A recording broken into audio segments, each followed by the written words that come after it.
Hey, sleepyheads. Hope your day was great. Before we start, let's play a game. Comment the time where you are right now and whether you should be asleep already. Let's see who's the biggest night owl. Before you settle in, tap that like button and subscribe to keep the cozy vibes coming. Now, dim the lights, get comfortable, take a deep breath, and let's drift into sleep. I took the night shift at a gas station off the highway just outside Pittsburgh. It was not much, just a small building with flickering fluorescent lights and the smell of stale coffee always hanging in the air. The kind of place where the quiet was only broken by the occasional hum of a passing truck or the soft click of the door when someone wandered in, looking for a cup of coffee or a pack of cigarettes. It was supposed to be open 24 hours. That was the whole point of it, really. A place for the late-night drivers and the insomniacs and the people who did not want to go home just yet. The manager told me it was an easy job. Watch the register, restock the shelves if they got low, and keep the coffee hot. He said the cameras were old but good enough, and that nothing ever happened out there at night anyway. I believed him, at first. The first few nights were just like he said, quiet, empty.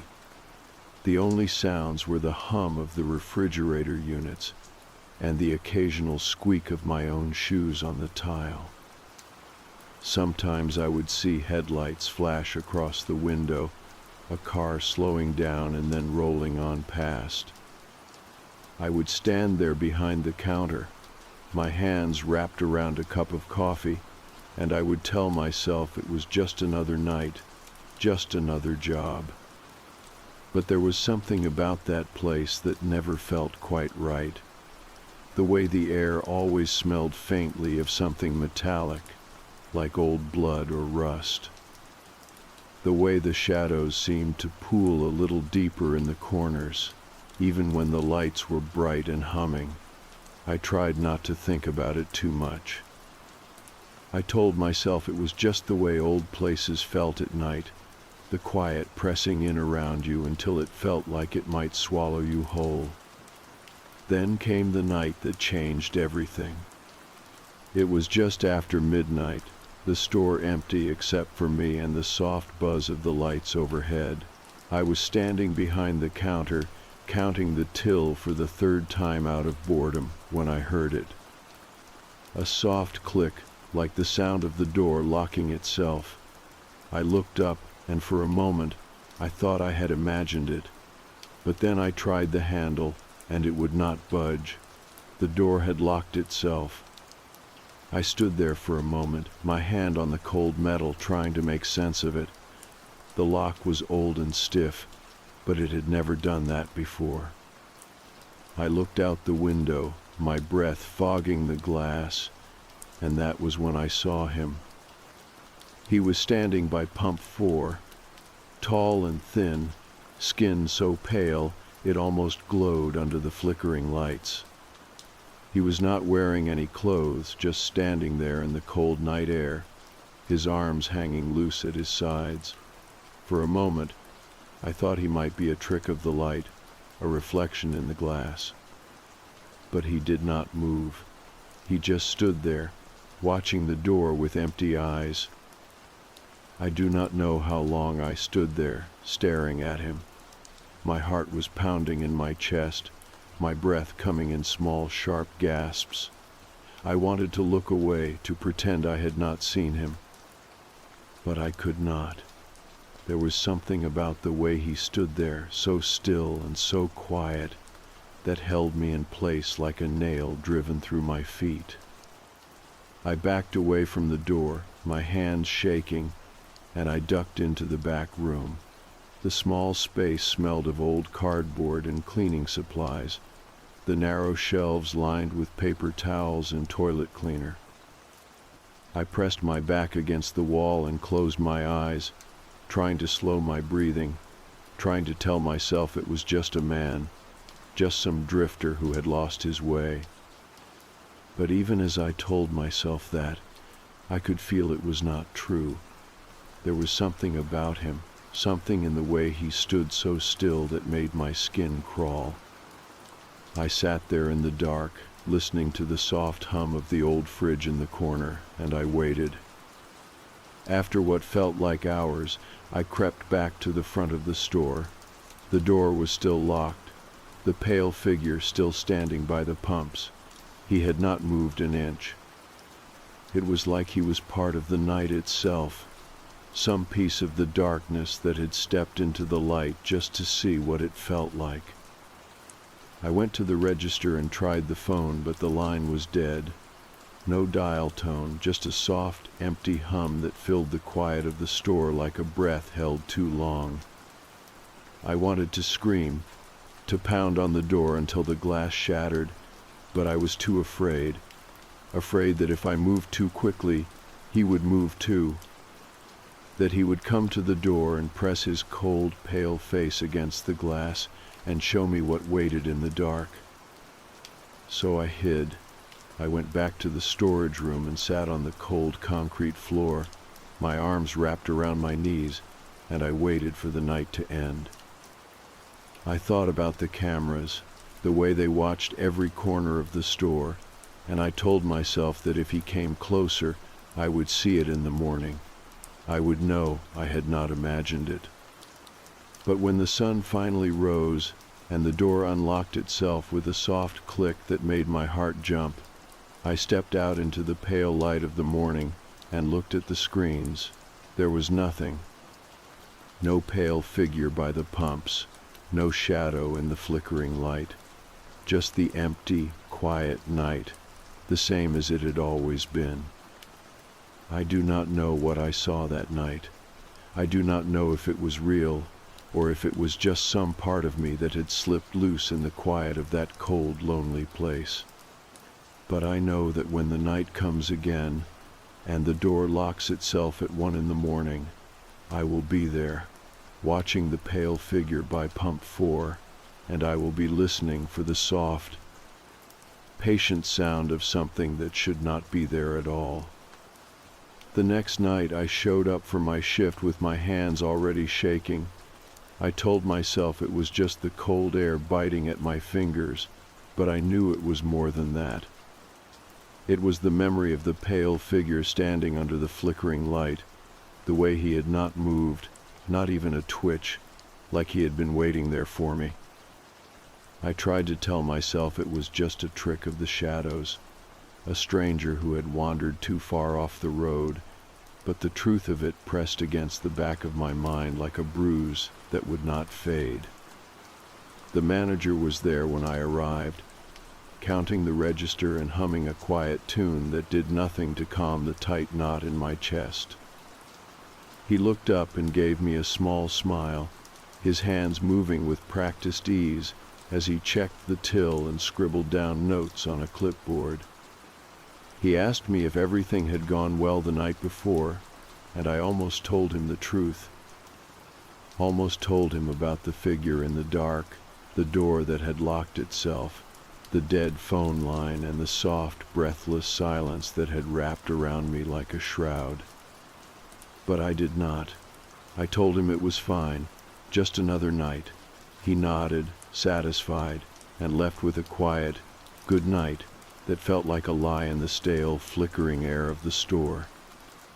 When he was gone, I walked through the small building, checking the locks on the doors and the flicker of the cameras in their dusty corners. Everything looked normal. The shelves were full, the coffee pot burbling softly on the counter, the soft hum of the freezers filling the quiet with a gentle mechanical breath. But in every reflection, in the dark glass of the windows and the small mirrors behind the counter, I thought I saw a flicker of pale skin, the soft shape of someone standing just behind me. I told myself I was just tired, that the night had played tricks on my mind, but when the clock crept past midnight and the cold settled deep into my bones, I felt it again. That same hush in the air, that same quiet promise that the night was not done with me yet. I kept busy, wiping down the counters even though they were already clean, restocking the candy bars in neat, careful rows. I told myself if I kept moving, kept the lights bright and the coffee hot, he would stay away. But part of me knew it would not matter. The night does not care if you are ready or if you are brave. It comes anyway, soft and sure, and it brings the dark with it. At 1 a.m, I heard the soft click of the door locking itself again. My breath caught in my chest, my hands frozen in place on the row of small bright candy wrappers. I turned slowly, my heart pounding in my ears, and looked at the door. It was closed tight, the old metal lock glinting faintly in the harsh white light of the store. I did not go to it this time. I stood there, my back against the counter, and I waited. I watched the door, my breath coming in small, shallow gasps, and I listened. Outside, the night was quiet, the soft rustle of the wind the only sound. But in that hush, I thought I heard something else, the slow, patient scrape of bare feet on cold pavement. The quiet sigh of breath that was not mine. I forced myself to move, my legs shaking as I stepped out from behind the counter and walked to the window. I pressed my forehead to the cold glass, the chill of it sharp against my skin, and I looked out at the pumps. They stood silent in the glow of the flickering lights, the concrete slick with frost. And there he was. He was standing by pump 4 again, his pale skin almost luminous in the darkness, his head tilted slightly to the side like he was listening to something I could not hear. His arms hung loose at his sides, his hands empty and still, but I could feel the weight of them, the cold promise of them, even from where I stood. I backed away from the window, my breath fogging the glass in soft, ghostly shapes. I wanted to call someone, anyone, but the phone was still dead, the line nothing but a soft, empty hum that filled the quiet like a held breath. I thought about the cameras, the small screens that watched every inch of the store, and I turned to look at them. The flickering images showed nothing but the empty aisles, the quiet, humming chillers, the soft glow of the coffee pot in the corner. No sign of him, no proof of anything. I knew then that whatever he was, he did not belong to the light. He was part of the night, part of the quiet spaces that the cameras could not see, and he had come for me. Not to hurt me, I thought, though the fear was still there, cold and sharp in my chest, but to show me something, to remind me of something I had forgotten, something that lived in the dark and waited for the quiet to return. I went to the back room again, the soft smell of old cardboard and bleach, a small comfort in the hush of the store. I sat on the floor and wrapped my arms around my knees, my head resting against the cold, rough wall. I closed my eyes and listened to the soft sounds of the store around me, the low hum of the freezers, the quiet tick of the old clock on the wall. And beneath it all, the soft, patient sound of the night breathing just outside the door. When the sun rose, the lock clicked open by itself, the small sound like a whisper in the bright light of the morning. I stepped out of the back room, my legs stiff and cold, and I looked out the window. The lot was empty. The pumps stood silent in the early light, the frost melting slowly under the soft glow of the rising sun. I checked the cameras again, my fingers cold and numb on the buttons, but there was nothing. No pale figure by the pumps, no movement in the shadows. Just the quiet of the empty store, the slow, steady breath of the morning filling the spaces where the night had been.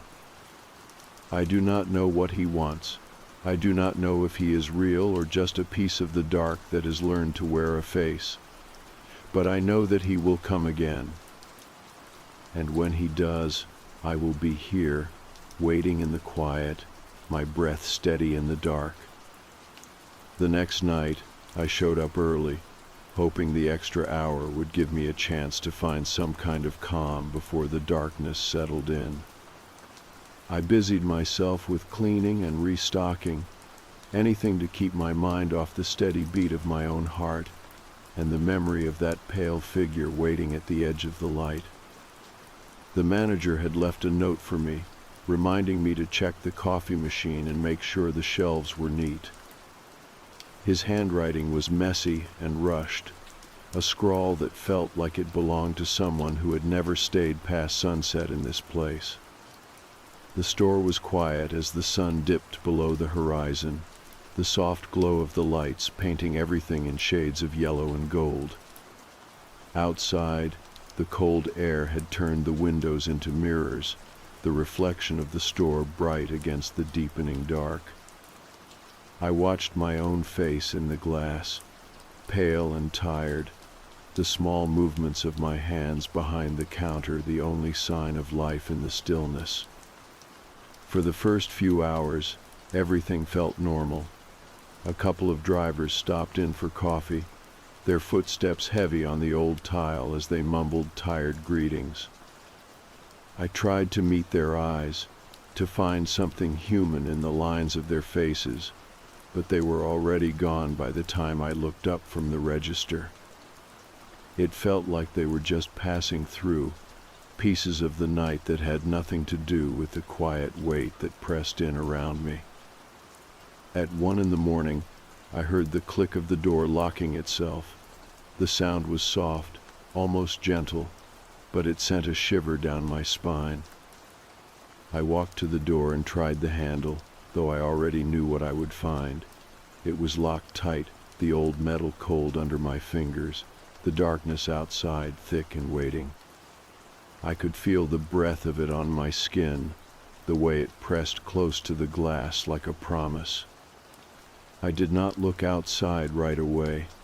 I stood there for a long moment, my hand resting on the handle, the slow beat of my heart the only sound in the quiet.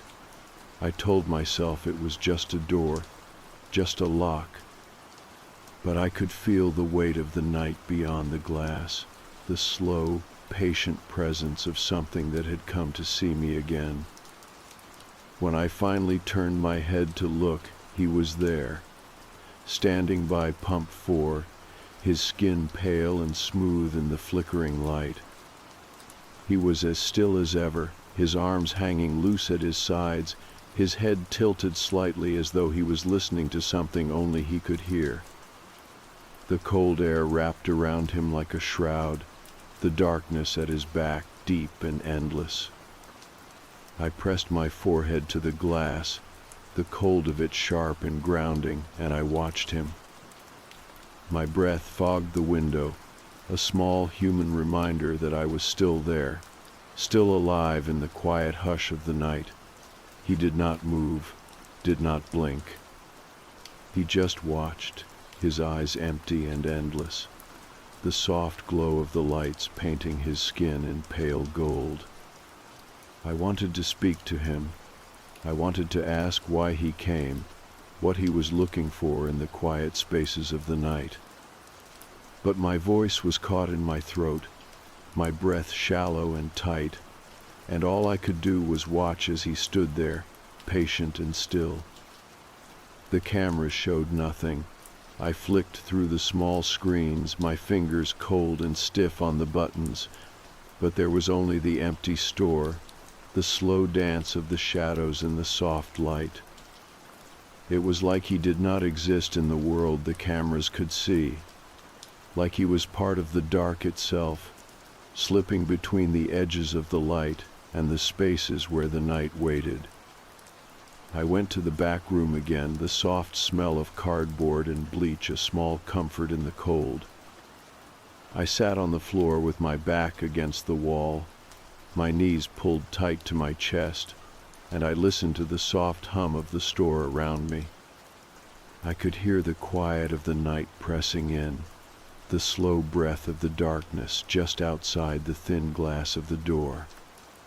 I do not know how long I sat there, the cold of the floor seeping into my bones, the soft weight of the shadows pressing close. When I finally stood, the first light of the morning was already creeping across the floor, the soft blue of it washing the night away in slow, careful strokes. I went to the window and looked out at the pumps, the frost melting in the dawn light, the pale figure gone like he had never been there at all. I made coffee and sat at the counter, the warmth of the cup in my hands a small human comfort in the quiet of the morning. I watched the sun rise, the soft light turning the windows into mirrors again, and I thought about the night, about the way he watched me, the slow, patient silence of him. And I wondered if he was waiting for something, or if he was just a part of the night itself, a piece of the dark that had learned to wear a face.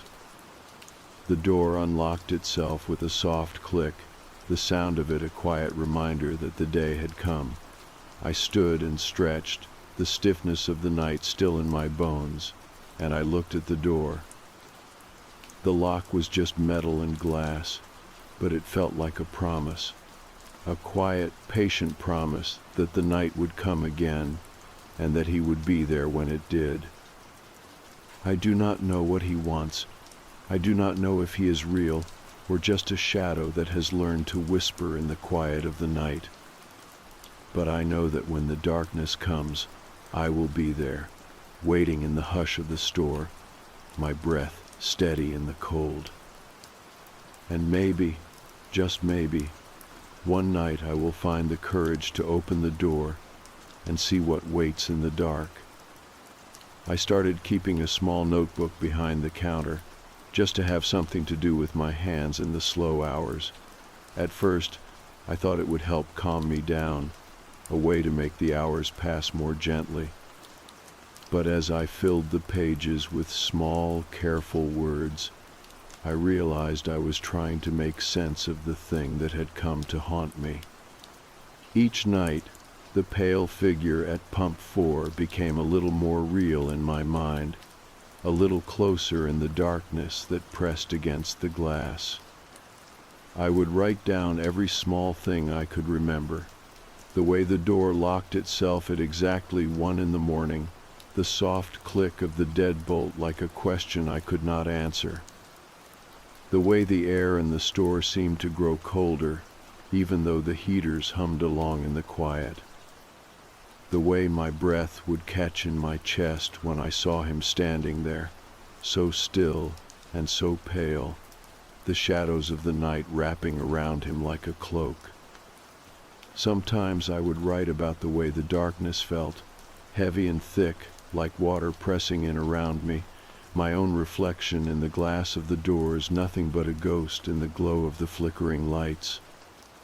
I would write about the way he stood, his head tilted as if he was listening, though there was never any sound but the low hum of the fridges and the slow, patient beat of my own heart. I tried to remember what it felt like before the nights began to feel like they had teeth, before I started to see the pale figure even in my dreams. I thought about the nights when I would stand behind the counter, half asleep, the quiet of the store nothing more than an empty space between the hours. I tried to remember the way the light felt before it became a shield, the way the dark felt before it began to breathe. But every time I closed my eyes, all I could see was him, standing there, patient and still, the night itself draped around his shoulders. I would wake up gasping, my sheets damp with sweat, my heart hammering in the quiet, and I would tell myself it was just a dream, just a shadow that had learned to wear a face. The next night, I came to work with a small flashlight in my pocket. It was a cheap thing, the plastic crack near the switch, but the small circle of light felt like a promise. I kept it in my hand as I went through the motions of the shift, the small weight of it a comfort against my palm. The store was quiet, the soft glow of the overhead lights painting everything in gentle gold. Outside, the cold pressed close to the glass, the night thick and silent. At 1 a.m, the door locked itself again. I heard the soft click of the deadbolt and felt my breath catch, my fingers tightening around the flashlight. I did not go to the window right away. I stood there in the hush of the store, my heart beating slow and heavy, and I waited. When I finally looked, he was there. Just like every night, standing by pump 4, his pale skin almost silver in the glow of the flickering lights. His arms hung loose at his sides, his head tilted slightly, like he was listening to something I could not hear. I pressed my forehead to the glass, the cold of it a sharp reminder that I was still here, still alive, and I watched him. He did not move, did not blink, but I thought I saw his chest rise and fall, a slow, patient breath that matched the quiet beat of my own heart. I reached up and switched on the flashlight, the small circle of light cutting through the darkness. I shone it at the window, the beam bright and sharp, but it did nothing. The pale figure did not flinch, did not shy away.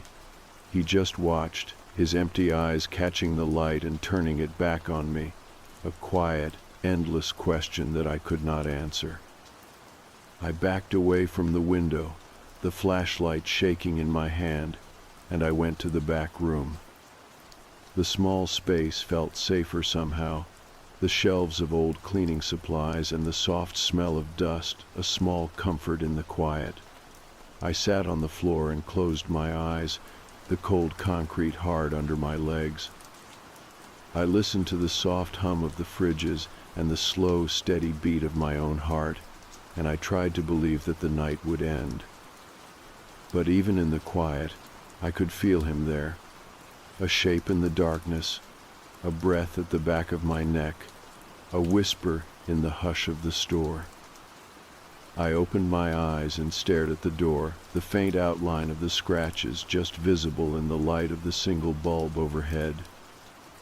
They were deeper than they had been the night before, the raw wood pale and splintered, a silent promise that the night was not done with me yet.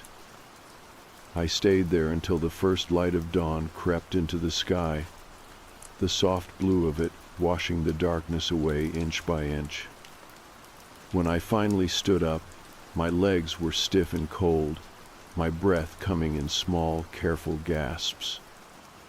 I went to the window and looked out at the pumps, the frost glinting in the early light, the lot empty and silent once more. I do not know what he wants from me. I do not know if he is real or just a piece of the night that has learned to find me in the quiet, but I know that he will come again. And when he does, I will be here, the small flashlight warm in my hand, the soft glow of the morning waiting just beyond the darkness. Because whatever he is, whatever he wants, I have learned that the only way to face him is to stand in the quiet and listen, to let the dark press close and not look away. And maybe, just maybe, to find in the hush of the night a piece of myself that is braver than the fear that waits in the shadows. I did not want to go back. Every part of me told me to call in sick or just never come back at all. But there was something in the quiet of that place, something in the way the night seemed to lean in close to listen, that pulled me back like a thread I could not cut. So when the sun dipped low again and the shadows grew long, I found myself standing at the edge of the old building, the cold of the night pressing close around me. I unlocked the door with shaking hands, the soft jingle of the keys a small human sound in the hush of the evening.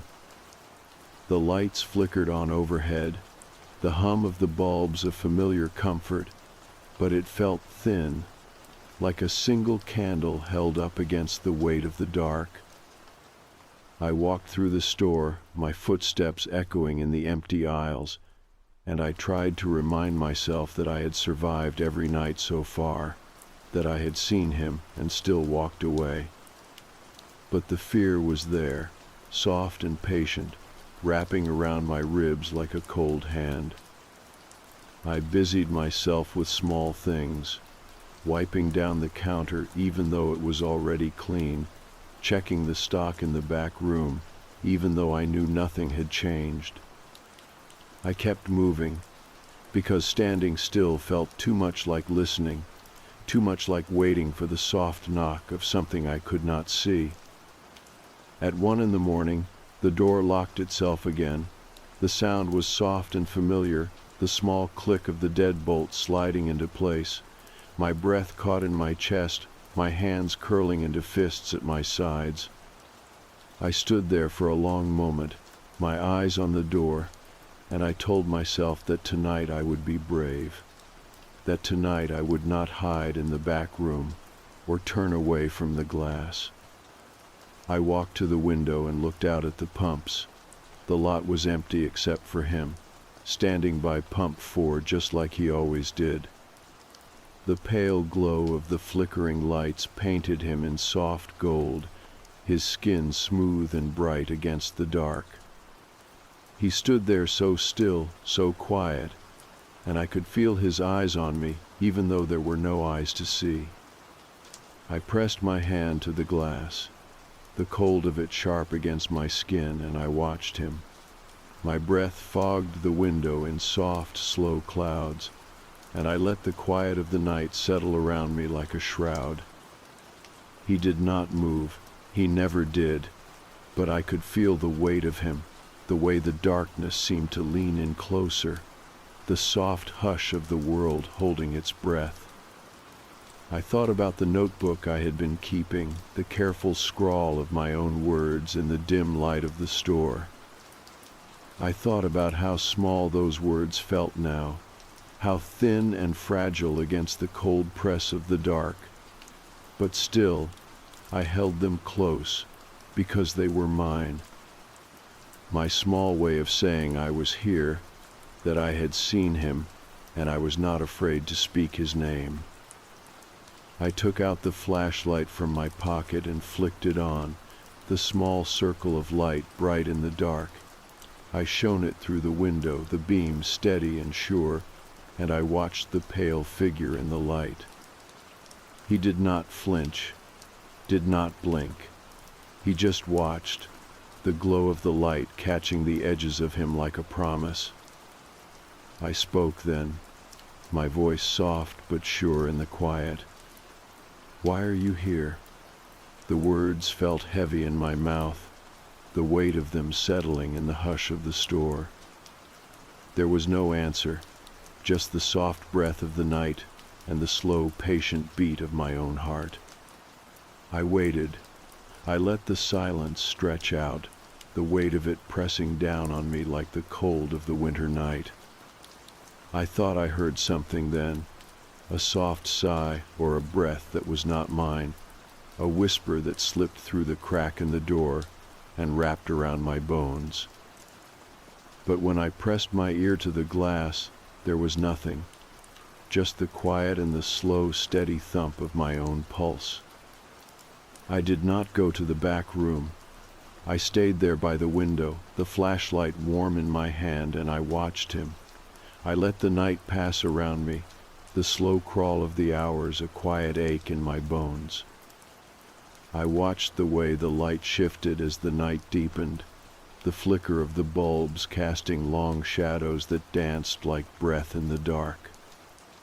When the first light of dawn came, the door unlocked itself with a soft click. I stood there for a long moment, my breath slow and steady, and I looked out at the lot. The pale figure was gone, the pumps empty, and still in the soft glow of the morning. I pressed my forehead to the glass, the cold of it sharp and clean, and I let out a breath I had not realized I had been holding. I made coffee and sat at the counter, the warm cup in my hands a small comfort in the hush of the store. I watched the sun rise, the slow wash of light turning the windows to gold, and I thought about the night.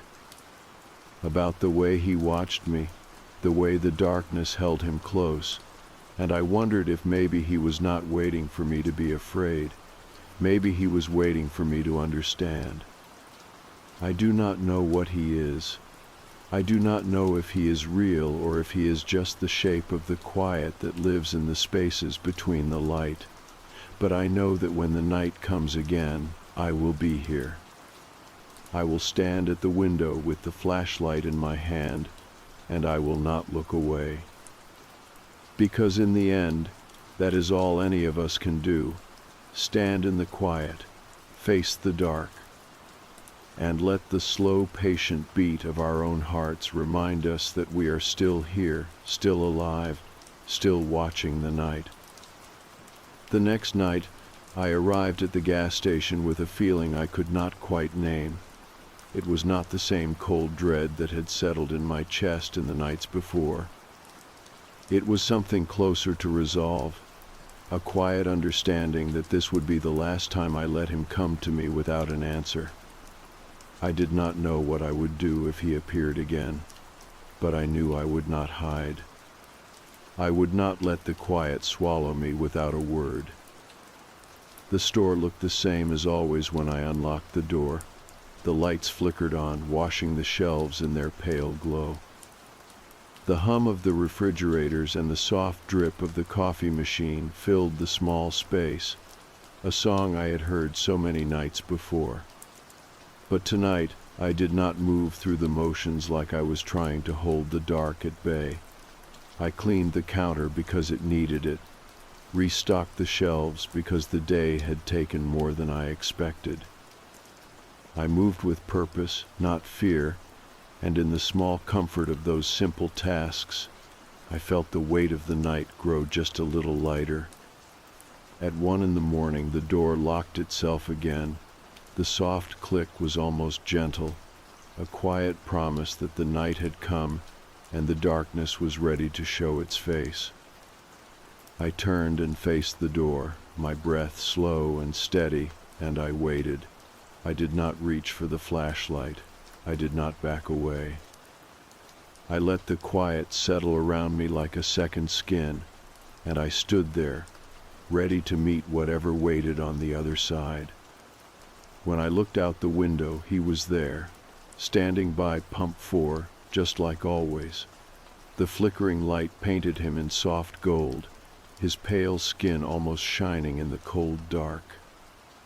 He was still, so perfectly still, but I could feel the weight of his gaze pressing through the glass. I pressed my hand to the cold window and let the chill of it ground me, the thin barrier between us no longer something to hide behind, but something to bridge. I whispered into the quiet, my voice soft but steady, "I see you." For the first time he moved, just a tilt of his head, a small shift of his shoulders, but it was enough. My breath caught in my chest, but I did not look away. I let him see me, all of me, the fear and the resolve, the small spark of something like defiance that had been growing in my chest since the first night he came. The air in the store felt heavy, thick with the quiet of the night. I could hear the soft hum of the lights, the faint whisper of the wind outside, but underneath it all was something else. A low, patient sound that felt like a breath I could not hear, a voice that had no words but spoke in the hush between heartbeats. It was not a threat, it was not a promise. It was just there, as much a part of the night as the cold and the dark. I stepped back from the window and walked to the door. My hand rested on the handle, the metal cold and solid under my fingers. I could feel the slow, steady beat of my own heart, the quiet strength of it a small comfort in the hush. I unlocked the door and pulled it open just a crack, the cold air rushing in to wash over me like a breath. The night was so still, so quiet. The figure at the pumps did not move, but I could feel the weight of him in the dark, the way the night seemed to bend around him like it had been waiting for this moment. I stepped out onto the cold concrete, the frost crunching under my shoes, and I stood there in the glow of the flickering lights. For a long moment, nothing moved. The night held its breath, the dark pressing close and quiet. I watched him, my breath slow and steady in the cold air, and I waited. And then, so softly I almost missed it, I saw him fade, the pale glow of his skin dimming, the edges of him blurring into the dark until there was nothing left but the quiet and the cold. I stood there for a long time, the frost biting at my skin, the soft hum of the pumps the only sound in the hush. I felt something ease in my chest, a quiet release of breath I had been holding for too many nights. The night felt empty without him, but it also felt lighter, like a weight had been lifted from the shadows.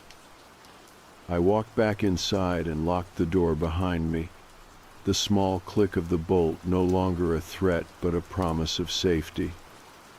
I made coffee and watched the first light of dawn creep into the sky, the soft gold of it washing the quiet in gentle warmth. The store felt different in the morning light. Still small, still worn and tired, but no longer a place of fear, just a place where the night had come and gone, and where I had stood and faced it without flinching. The manager came in a few hours later, his smile easy and bright in the soft morning light. He asked how the night had been, and for the first time I did not have to lie.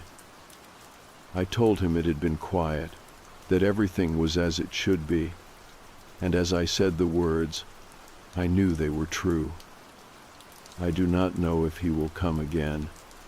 I do not know if the pale figure was ever really there, or if he was just the shape of my own fear in the quiet hours of the night. But I know that if he does, I will be ready. I will stand in the hush of the store, the soft glow of the lights around me, and I will meet the darkness without turning away. Because the night will always come, and in the quiet spaces it leaves behind, I have learned to stand without fear. To see the dark not as something that waits to swallow me whole, but as something that can be faced, one breath at a time.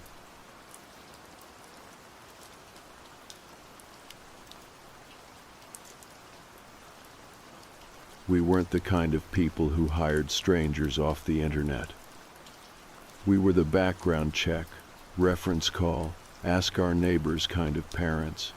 Cautious but not paranoid, realistic.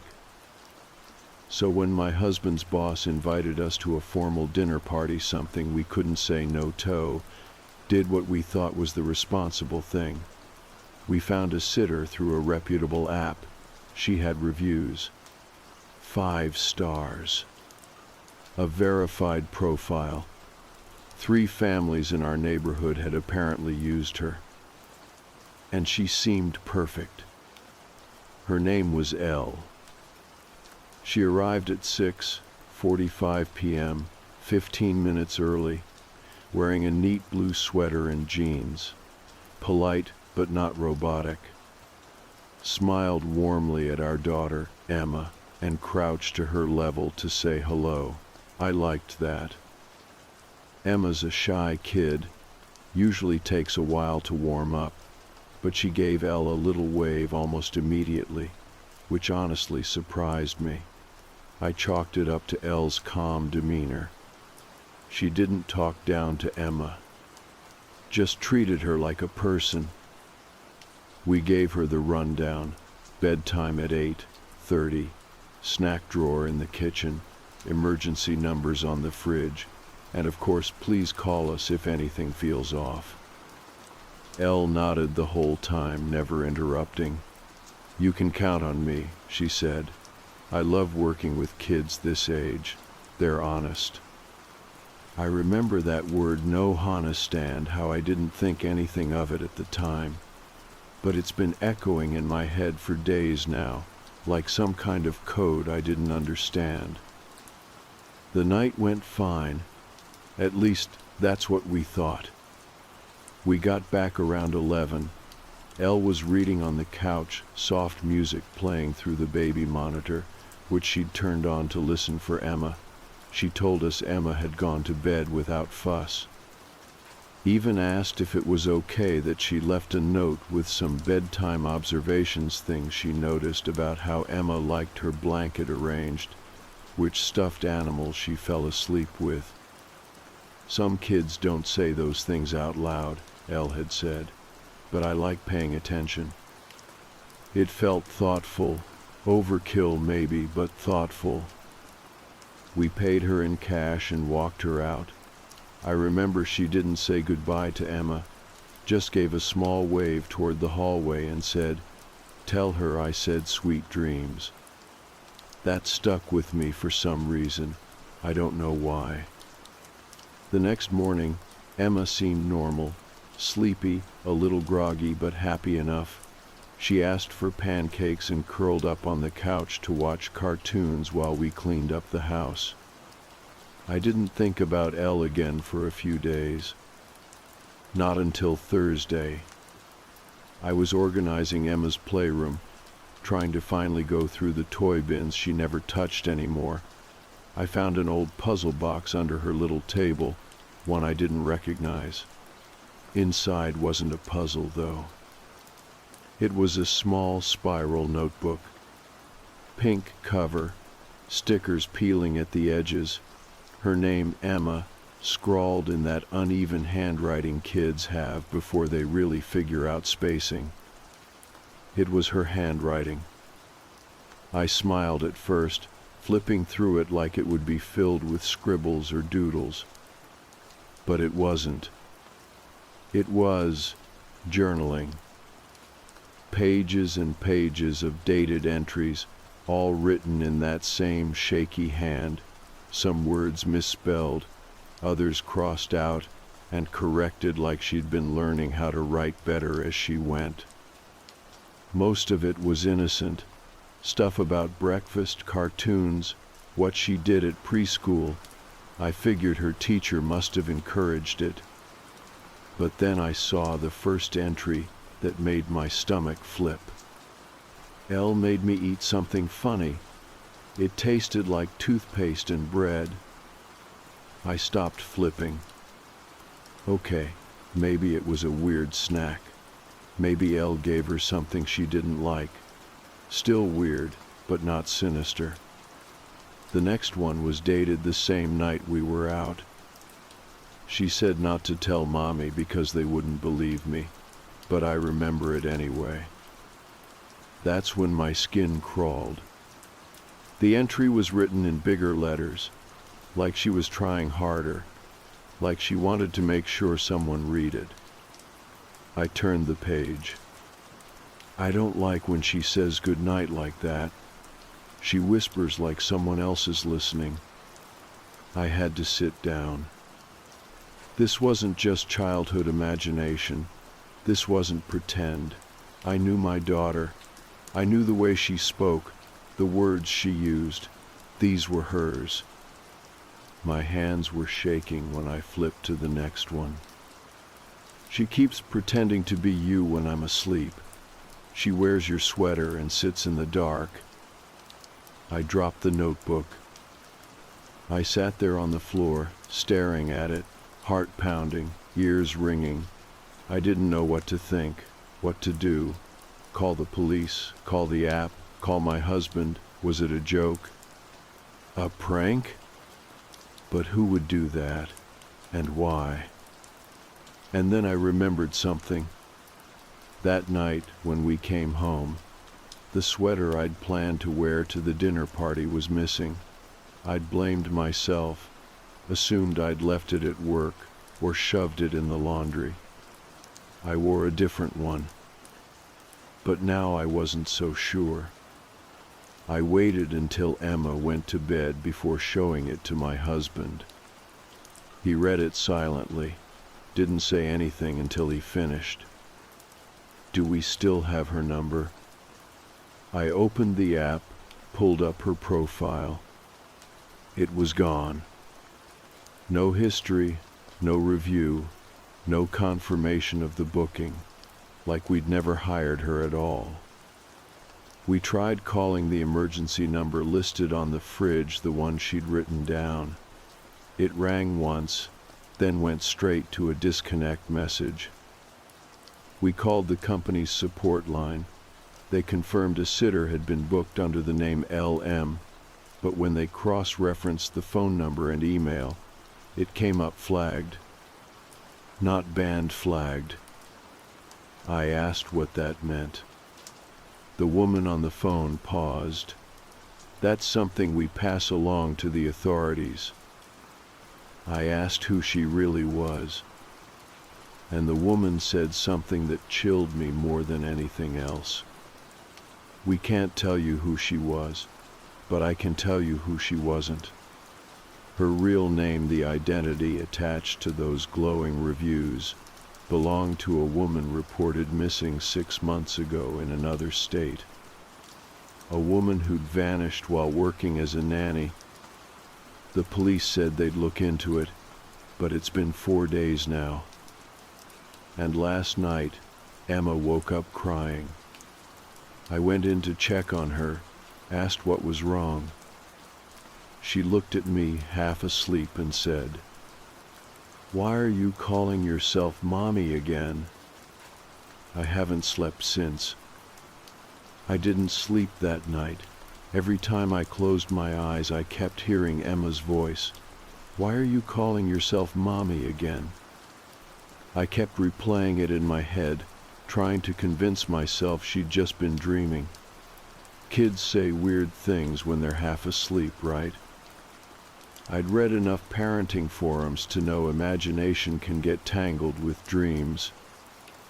But the way she said it, the way her brow furrowed, the way she looked at me, confused but not scared, that part didn't feel like a dream.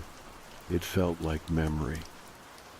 In the morning, she acted like nothing happened. She was chatty, normal. She asked for waffles, drew pictures of our cat with stars around his head. When I asked how she slept, she just shrugged and said okay, like she didn't even remember waking up. But I remembered, and I couldn't stop thinking about that notebook. I told my husband we needed to talk to someone more than just the police or the app support line. I wanted answers. Not canned apologies, not vague promises to investigate. I wanted someone to believe what I felt in my bones, that whoever had been in our house wasn't who she said she was. And she'd been playing a part. That evening, while Emma napped, I went online and started doing my own digging. The app still had a profile for the real LM, the one who'd gone missing. There were cached reviews from other families, all dated before she vanished, all glowing. I clicked through some of the usernames who'd left reviews, hoping one might be a real person. Something more than just a generic user, 1088. Finally, I found one that looked legit, a mom from a suburb 2 hours away. She had a public blog linked in her profile. Her name was Megan, and she'd posted a heartfelt entry about the real Elle going missing, how Elle had been her go-to babysitter for almost a year, how she vanished after taking a job for a new family one weekend. The police had found her car, purse still inside. The house she was supposed to sit at had been vacant. I sat there staring at the screen, stomach flipping. Whoever had been in my home wasn't just using a fake identity.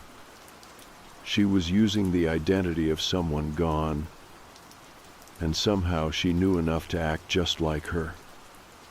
I took a screenshot of the blog post, then scrolled down. Megan had included a few photos of Elle smiling, holding a toddler, crouching next to a sandbox. And it hit me like a punch.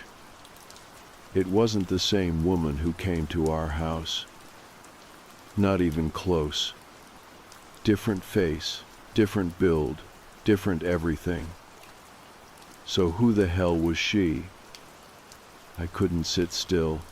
I printed the screenshots, grabbed the notebook, and drove straight to the police station. I asked to speak to the same officer who'd taken our initial statement. They said he was off duty, but would leave a note. I left the printouts, the blog, everything. When I asked if they'd follow up with the missing persons case, they told me that case had been transferred to another jurisdiction, and there's only so much they can do unless a crime had occurred in our county. I don't know what I expected. Maybe I thought someone would take the notebook seriously, that they'd read Emma's words and feel what I felt, that creeping unease, that sense that something had been done to her, or at least near her. Instead, they photocopied it and handed the original back like it was a school assignment. That night, my husband and I sat on the couch after Emma went to bed. We didn't speak for a long time, just stared at the baby monitor, even though she was fast asleep. I think we need to talk to a child psychologist, I finally said. He nodded slowly. You think she's been traumatized? I don't know. I don't think she understands it like that. But something happened, something weird, and it's not going away. He rubbed his face. What do we even say? Our babysitter might have been someone impersonating a missing woman, and now our kid thinks she's still in the house. I didn't laugh, neither did he. We both knew it didn't sound right, but it felt true. The next day, Emma said something else. We were coloring together, just the two of us. She was drawing what looked like a stick figure inside a house. I asked her who it was. That's Elle, she said without looking up. I froze. Elle's not here anymore, sweetie. She tilted her head. She comes back sometimes. I tried to keep my voice steady. What do you mean? Emma picked up a red crayon and started coloring big looping circles around the stick figure's head. When I'm asleep, she talks to me. She tells me you used to be her. I couldn't speak. I didn't want to push, but I had to ask. What does that mean, baby? Emma shrugged. She says I'm hers now. I excused myself to the bathroom and sat on the toilet lid, gripping the edge of the sink, trying not to cry. That night, I went through the house top to bottom. I checked every closet, every crawl space. I opened the attic, even though I hate that narrow pull-down ladder. Nothing. No signs of entry, no tampered windows, no missing items. Except one thing. A tiny pair of socks that weren't Emma's, stuffed deep inside the bottom of her toy bin, beneath the dolls and puzzles and plastic food. They were child-sized, old, faded pink with little ruffles. Not ours. Not bought by us. Not from any set I remembered. I took them to the police the next morning. The woman at the front desk gave me a look like I was spiraling. Maybe I was.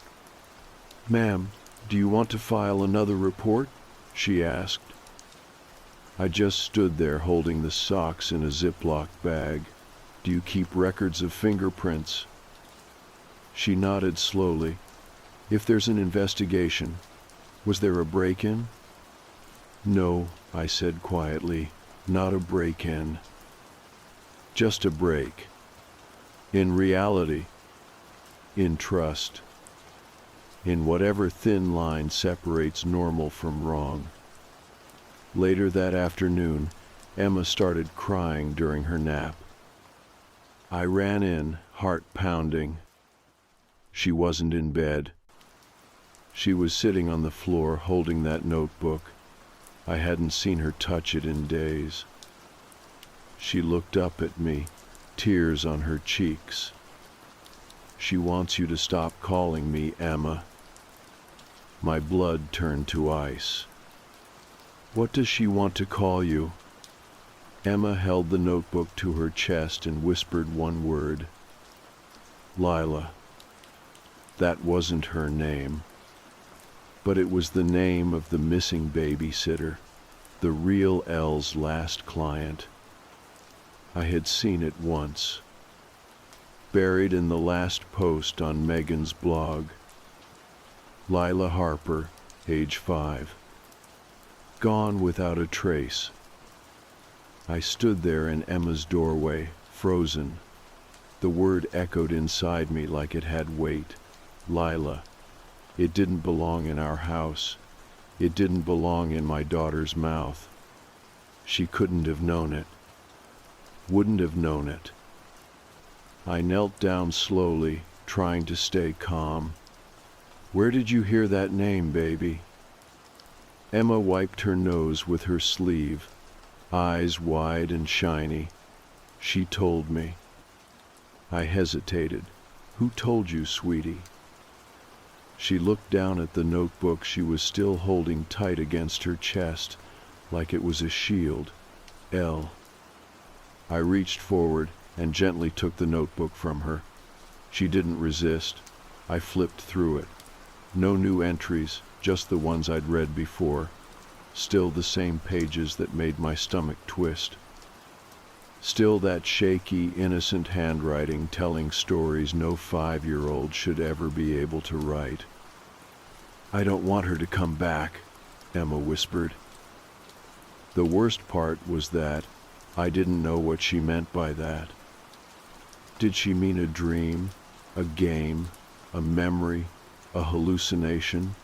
I wanted to believe it was imagination, the way any mom would, that she'd overheard me talking about the case and pieced together some story. But it didn't fit. Emma had never heard the name Lila. I never said it out loud, not to her, not even to my husband. That night, I couldn't sit still. I waited until my husband was asleep, then got out of bed and went into the kitchen. I brought the laptop with me and opened Megan's blog again. I reread everything, this time slower, hunting for details I might have skimmed over before. She'd written that Lila had vanished from a house during the babysitting weekend. The parents had gone away overnight. Elle had been watching the child. When they came back, Elle was gone. The front door was unlocked. The house was spotless. No signs of struggle. Lila's room looked like she'd never been there. No fingerprints, no footprints, just silence. And then I saw it, a sentence I'd missed before, maybe because it hadn't meant anything at the time. Lila's favorite thing was drawing suns with faces. We still find them around the house sometimes. My heart sank. I stood up slowly, left the laptop on the counter, and walked toward Emma's room. I didn't want to wake her, but I needed to see something. I opened the door quietly. She was asleep, breathing soft and steady. I tiptoed to her art desk and pulled out her sketchbook. I flipped through page after page. Sun with a smile. Son with a frown. Son with big eyes and red cheeks. Over and over. The same face, the same thick rays. Emma had never drawn sons like that before. I would have noticed. I backed out of the room, shutting the door gently, trying not to panic. I wanted to call someone, scream, do something. But who would I even call? The police already thought I was spiraling. And maybe I was. But I wasn't wrong. The next morning, I asked Emma what she dreamed about. She looked up from her cereal and said, "We were playing in the basement." I blinked. "We don't go in the basement, baby. It's full of boxes." "I know," she said simply, but it was different. She made it bigger. "She who?" Emma shrugged. "The other mommy." I felt dizzy. After I dropped her off at preschool, I went home and opened the basement door. I hadn't been down there in months. We mostly kept old furniture and out-of-season clothes down there. It smelled musty, like cardboard and cement, but it felt colder than usual. I stood at the bottom of the stairs and turned on the light. It flickered for a second, then stayed on. Everything looked normal. Stacks of boxes, old coat racks, bins of baby clothes. Nothing strange. Until I turned around to go back up. There were drawings on the wall. Crayon, faint and scrawled. 3 stick figures, a woman, a little girl, and a third shape, larger, with long arms and no face. I stepped closer. Beneath the drawing, in barely legible letters, were 2 words. "Not you." I dropped my phone. I don't remember going back upstairs. I don't remember shutting the door. But the next thing I knew, I was in the kitchen again, standing over the sink, breathing hard and gripping the edge of the counter like it was the only thing keeping me upright. I called the preschool, told them I was picking Emma up early. When I got there, she was fine, happy. She ran to me like nothing was wrong. "Can we get a snack?" she asked, her voice light. We drove in silence. When we got home, I watched her like a hawk. At one point, she walked over to her dollhouse and started whispering to her dolls. "What are you saying?" I asked from across the room. "Nothing," she said, "just asking if Elle's still here." I crouched down beside her. "Emma, sweetie, why do you think Elle is here?" She paused, then looked at me in a way that made my skin crawl. "Because she keeps trying to wear your face." My mouth went dry. I didn't know what to say. That night, I asked my husband to sleep in Emma's room. I told him it was just for comfort, that she'd been having bad dreams. I didn't tell him what she'd said. Not yet. I stayed up, pacing the hallway. Around 3 in the morning, I heard whispering. I crept to Emma's door and pressed my ear against it. Silence. Then, soft, high-pitched humming. I cracked the door open. Emma was asleep. My husband was too. But the baby monitor, the one on the dresser, still turned on, was blinking. I picked it up, took it to the living room, turned up the volume. Whispers. Too quiet to make out, but not Emma's voice, and not mine. I played it back. There it was again. She's still trying to remember who she is. I dropped the monitor. It cracked on the floor, screen going black. And when I looked up just for a second, I saw my reflection in the window. But it wasn't doing what I was doing.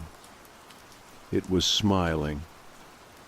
The worst part about realizing something is wrong in your own home is that you stop trusting the walls, the doorknobs, the mirrors, the silence between sounds.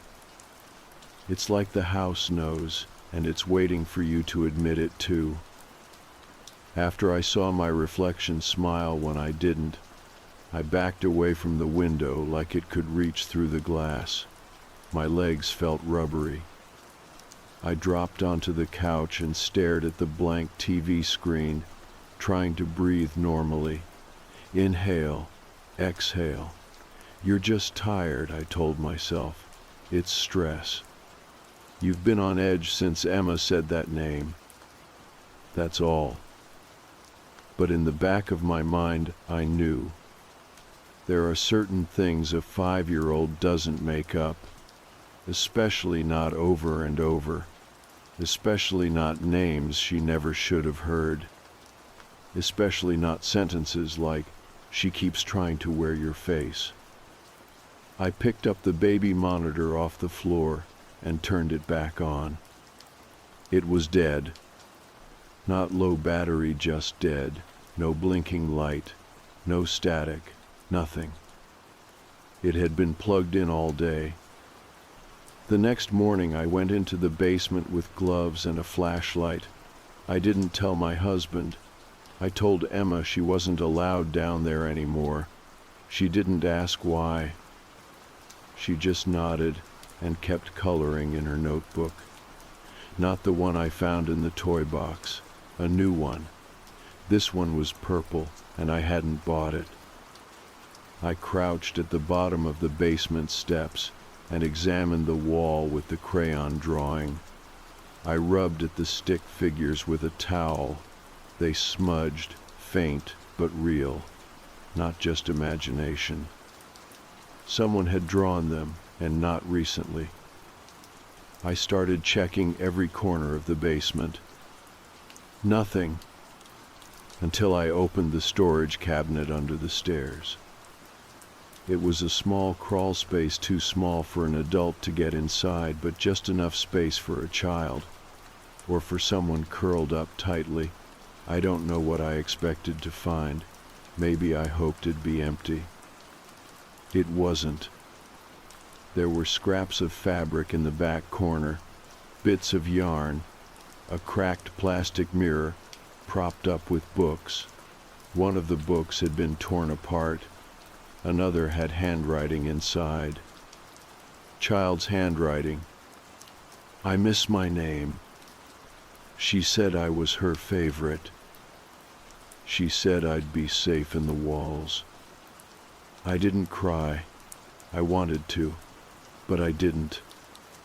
I took photos of everything, sent them to a burner email I created on the spot. I don't know why, just in case, for documentation, so if something happened to me, someone would know. I tried calling the police again that afternoon, but the officer who came by didn't even come inside.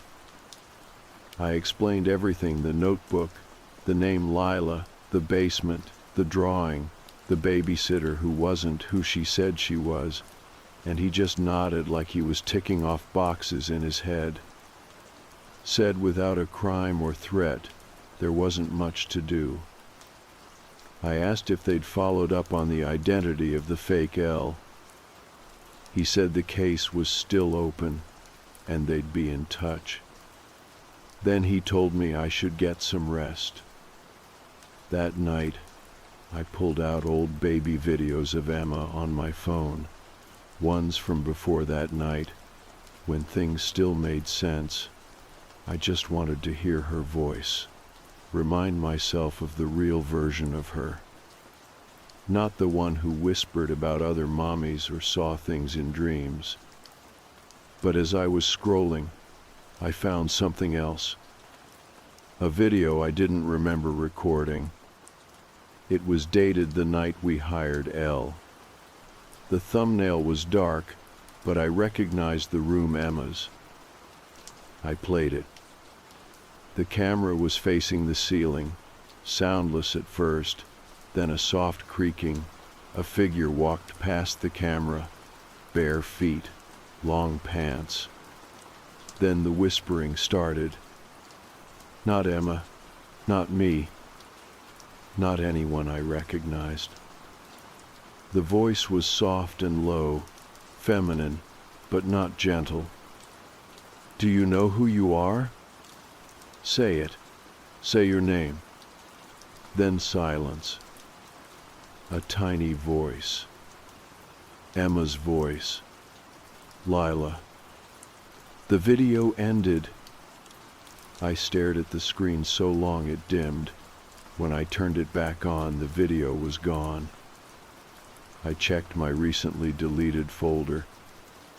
Empty. I checked my cloud backup. Nothing. I didn't sleep that night. I sat in the hallway outside Emma's room, back against the wall, holding the broken baby monitor in my lap like it might start working again. Around 3 a.m., I heard her talking in her sleep. I crawled to the door and pressed my ear against it. Just her voice. Whispers. But she wasn't alone. Two voices, hers and someone else's. I opened the door.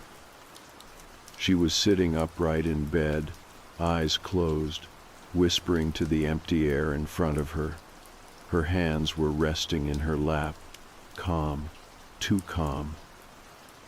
Emma, I said softly. She didn't answer. I stepped closer. Emma, honey. Her eyes snapped open. She blinked at me, confused. Where'd she go? Who, baby? She looked around the room, her mouth trembling. She was here. I pulled her into my arms.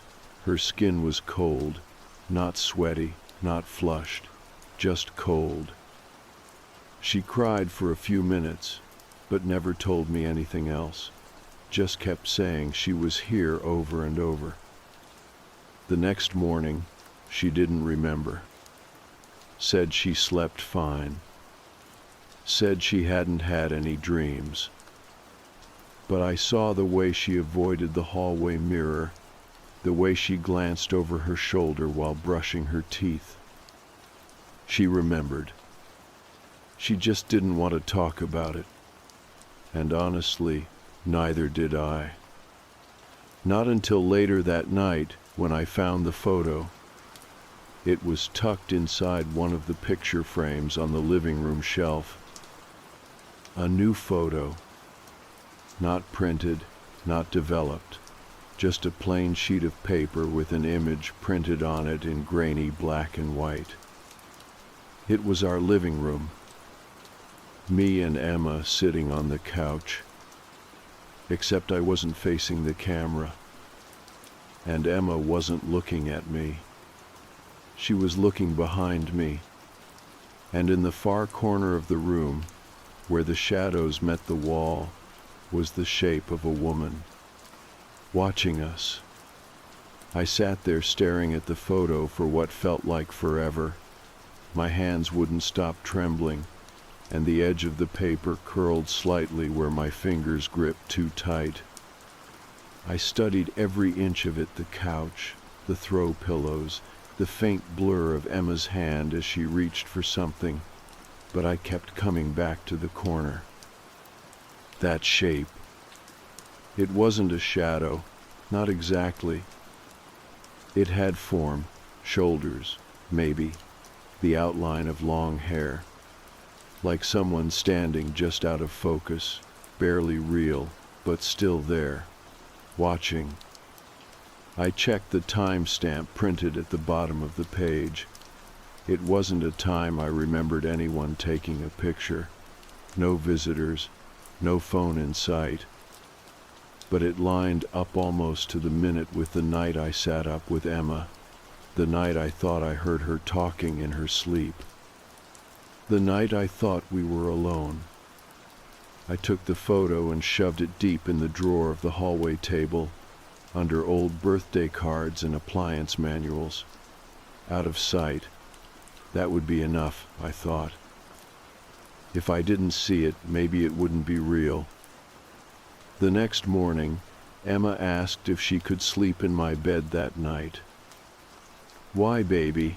I asked, trying to keep my voice light. She looked at her cereal. "I don't want her to come into my room again." I didn't answer.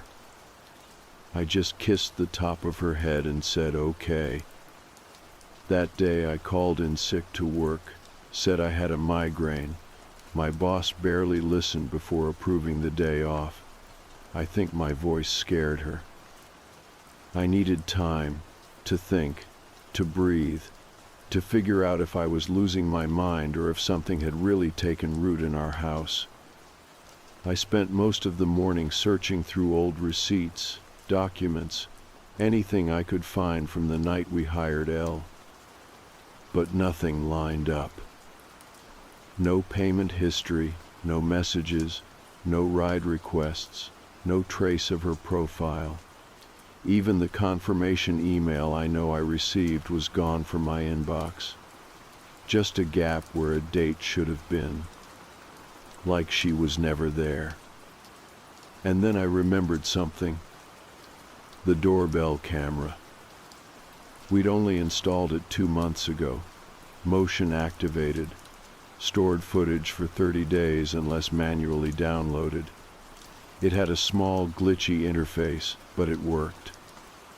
I opened the app and scrolled back to the night she arrived. It took a while. The footage had gaps, weird skips, almost like pieces had been deliberately removed.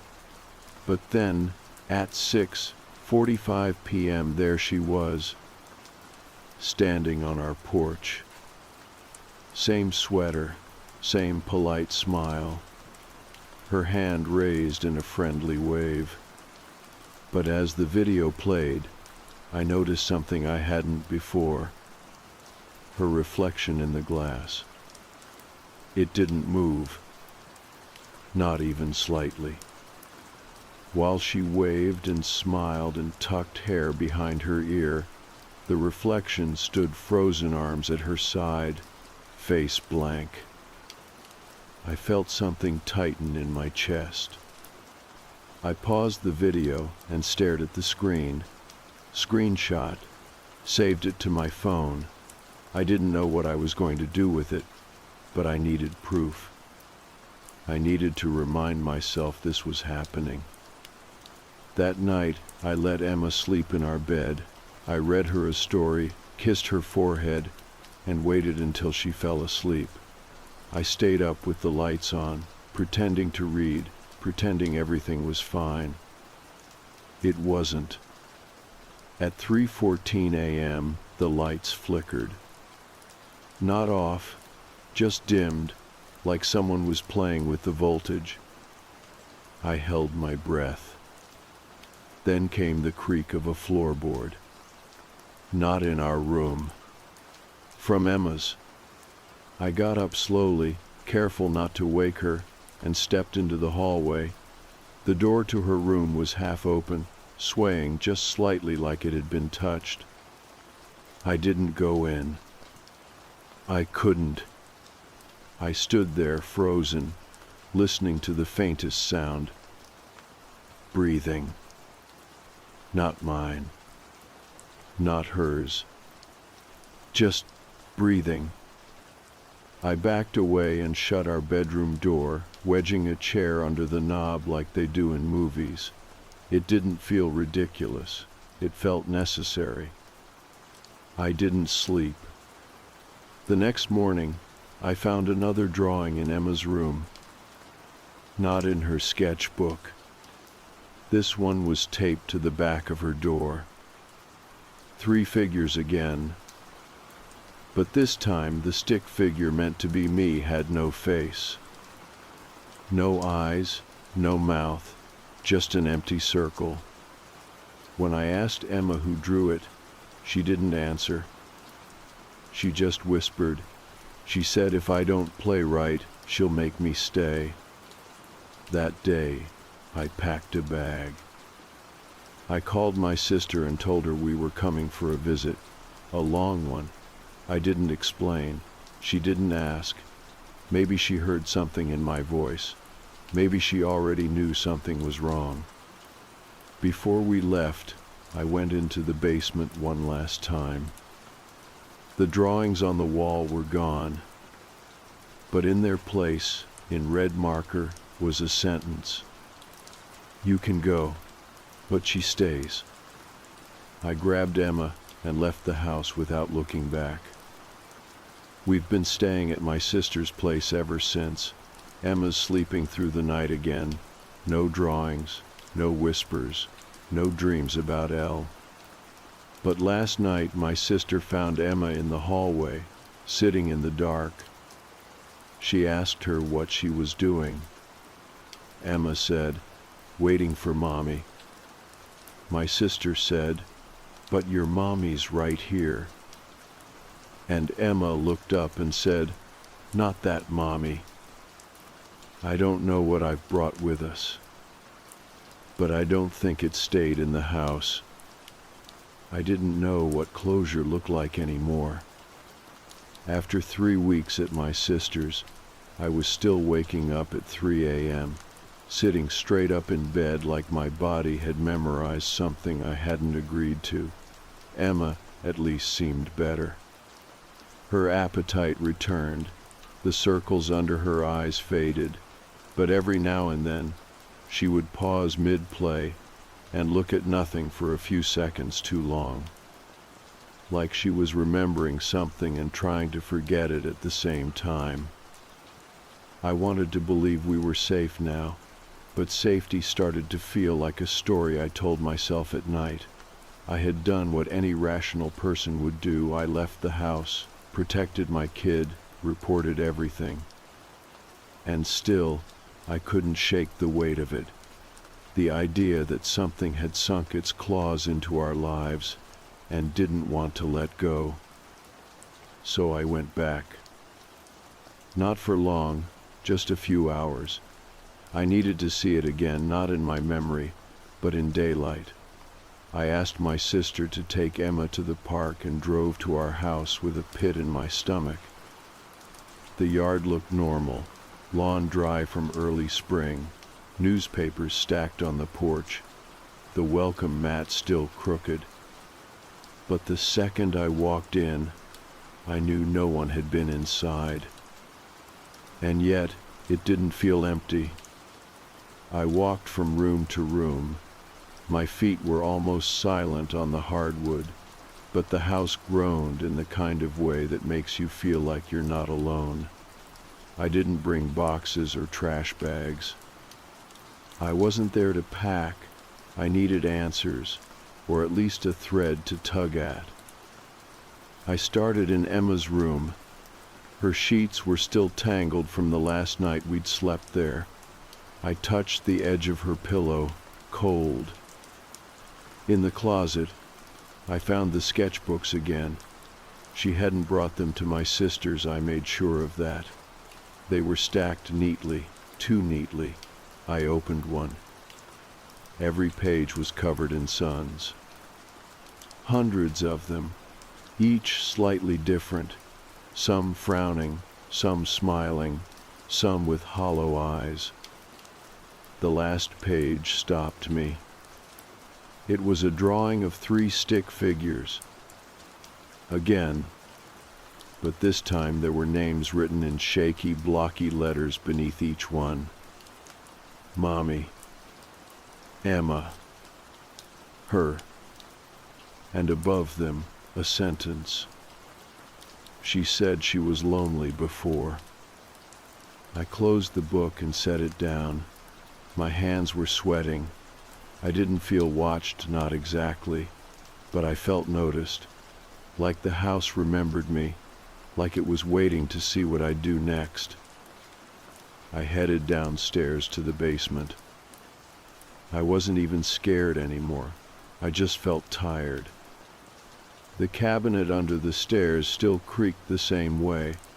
The crawl space still smelled of dust and something slightly sweet like old perfume or dried flowers. But the mirror inside, the little plastic one that had been propped up with books, it was shattered. In the center of the broken glass, written in red marker across the largest shard, was a word. Mine. I backed out, slowly, carefully, heart pounding. Upstairs again, I stood in the living room, trying to remember if there was something I missed. That's when I noticed it. The framed photo on the shelf, the one of me, Emma, and my husband at the beach, was wrong. I'd looked at it 100 times, but now there was something in the background, barely visible, behind us. A woman, out of focus, watching. I took the frame off the shelf and turned it over. Behind the photo, tucked into the backing, was a folded piece of paper. I opened it slowly. It was a birth certificate. Not Emma's. It was for a girl named Lila Harper, born 5 years ago. Same birthday as Emma. The address listed under place of birth was ours.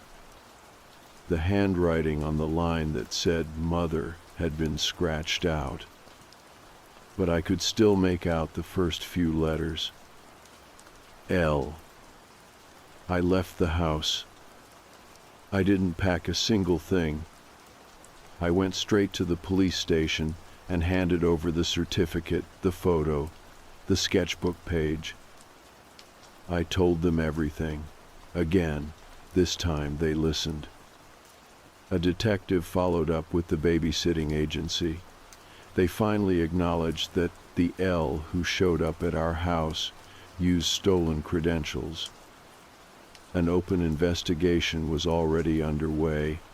It turned out I wasn't the only parent who had reported strange behavior, but no one had gone as far as I had.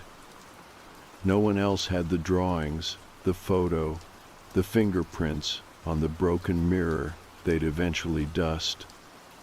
They asked me to take Emma in for a forensic interview. She didn't talk much, but when they asked her who Elle was, she said something I'll never forget. She told me she used to be mommy, but she wasn't good at it. The therapist's face didn't even change. She just nodded. Emma's statement was enough to flag the case as a high priority. More digging turned up 2 more families in nearby towns with similar stories. Notes, photos, weird entries in kids' diaries. One even had a video, shaky and dim, of a woman crawling out of a child's closet before quickly retreating when the light flipped on. And the woman always looked just a little different. But the smile was always the same. We don't live in that house anymore. We moved 2 states away. My husband got a new job. Emma started kindergarten under a new name.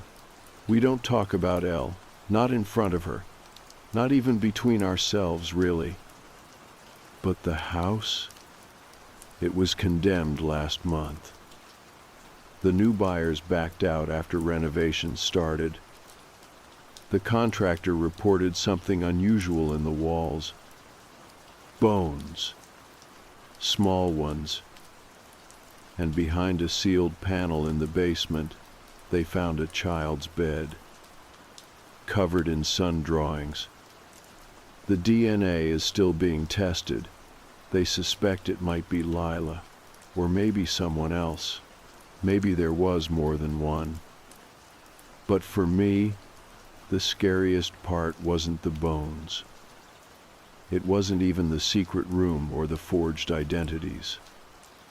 It was the notebook they found tucked under the mattress. Same pink cover.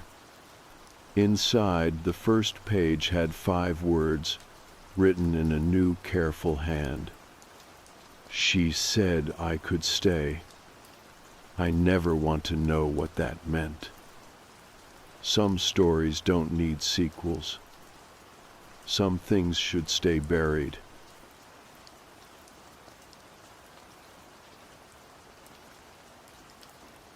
I have lived in this small apartment in Boston for almost 3 years now. It is nothing special, just a narrow hallway that leads to a small bedroom, a kitchen that barely fits a table, and a living room that always feels a little too quiet at night. The rent is cheap, and I have gotten used to the thin walls and the way the light from the street outside flickers through the blinds like a heartbeat in the dark. For as long as I can remember, I have had sleep paralysis. It comes and goes, sometimes weeks without an episode, and then suddenly I will wake up in the dark, pinned to the bed, my breath caught in my chest like a stone. At first it was just the fear, the weight of my own body holding me still, but after a while the shapes started to come, shadows at the edge of my vision, voices that I could not quite make out. Always there, always waiting. A few nights ago it was worse than it had ever been. I woke up to the feeling of something pressing down on me, my arms locked at my sides, my chest tight and cold. I could not move, could not even turn my head, but I could see the foot of my bed, the dim glow of the street lamp outside just enough to light the room in soft gray shapes, and there it was. A figure, tall and thin, so dark it seemed to swallow the light around it. It had no face, just a smooth blank where eyes and mouth should have been. But it was the hands that I remember most. Long, thin fingers that stretched out to scrape the floor, the sound of them moving across the wood soft and slow, like a whisper I could feel in my bones. I do not know how long I lay there, staring at it, my breath coming in short, shallow gasps. My mind was screaming, but my body would not move, trapped in that quiet terror that comes in the moments when you are not sure if you are awake or still dreaming. And then, just as suddenly as it had come, it was gone. The room was empty, the only sound my own ragged breathing and the faint hum of the city outside. I woke up the next morning with the memory of it still clinging to me, the shape of that shadow figure burned into the back of my mind. I told myself it was just another episode, that it had not been real, that my mind had played its old tricks in the dark, but when I got out of bed and walked to the closet, I saw them. Scratches, 3 long, thin lines etched into the wood of the closet door. They were fresh, the raw wood beneath the paint showing pale and splintered. My hands were shaking as I reached out to touch them, the edges rough under my fingertips. I tried to tell myself I had done it in my sleep, that I had gotten up without knowing and left those marks myself. But I knew that was not true. They were too deep, too straight, like something had dragged its fingers down the door with careful, deliberate force. Since then, I have not opened the closet. I cannot bring myself to. I keep it closed tight, the door locked, even though I know it would not matter if something wanted to come out. At night, I sit in my bed and stare at the door, the faint outline of the scratches just visible in the glow of the streetlight outside. I keep telling myself it was just a dream, that there is nothing there but old coats and dusty boxes, but in the quiet moments, I can feel it. The weight of that shadow, the soft scrape of fingers across the wood. Last night it was worse. I woke up again, the weight on my chest pressing down like a hand, my breath caught in the small, tight space between my ribs. The room was dark, but I could see the closet door, the faint outline of the scratches, and then I heard it. A voice, soft and low, almost too quiet to hear. It was coming from inside the closet, a whisper that seemed to slip under the door and curl around me in the dark. I could not make out the words, but I could feel them, a shiver that crawled down my spine and settled in the pit of my stomach. I lay there, my heart pounding, my body frozen, listening to that soft, patient whisper that seemed to come from somewhere deep in the dark. When I woke up this morning, the voice was gone, but the memory of it was not. I keep trying to tell myself it was just another trick of the mind, another ghost conjured up by the old fear that lives in the back of my skull, but I cannot shake the feeling that it is real, that the shadow man has found a way to follow me out of those half-dreams and into the quiet spaces of my life. I have not told anyone. My friends would just laugh it off, tell me it was the stress or too many late nights staring at the glow of my phone. My family would worry, but they would not understand. This is something that lives in the spaces between words, in the hush of a room when the lights go out. It is not something you can explain. So I write it down instead. I fill page after page with the small, careful details, the way the air feels colder when the knocking starts, the way the whispers slip under the door like smoke. I tell myself that if I can put it all into words, I can make it smaller, something I can hold in my hands instead of something that waits in the dark. But even as I write this, I can feel it, the weight of those eyes that are not eyes, the slow drag of those long fingers across the floor. It is 3 in the afternoon, the sun bright and warm outside, but the memory of that shadow figure is a cold breath on the back of my neck. I do not know what it wants. I do not know why it has chosen me, or what it means when it whispers in the quiet of the night, but I know it will come again. Tonight, tomorrow, some night when I am too tired to fight it anymore. And when it does, I will be here, waiting, watching the closet door in the darkness, listening for the soft scrape of fingers on wood and the quiet voice that tells me I am not alone. The next few days passed in a kind of uneasy fog.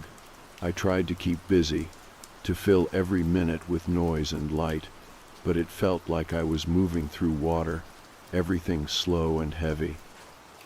I found myself listening for that voice even in the middle of the day, straining to hear it beneath the hum of the fridge or the distant rumble of cars outside. At night, I kept the closet door locked and the lights on, the soft glow of the lamp by my bed a small comfort in the dark.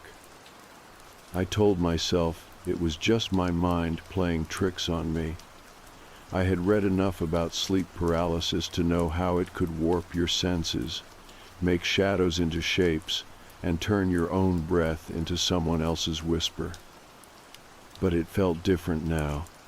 It felt like that shadow was not just part of the paralysis anymore.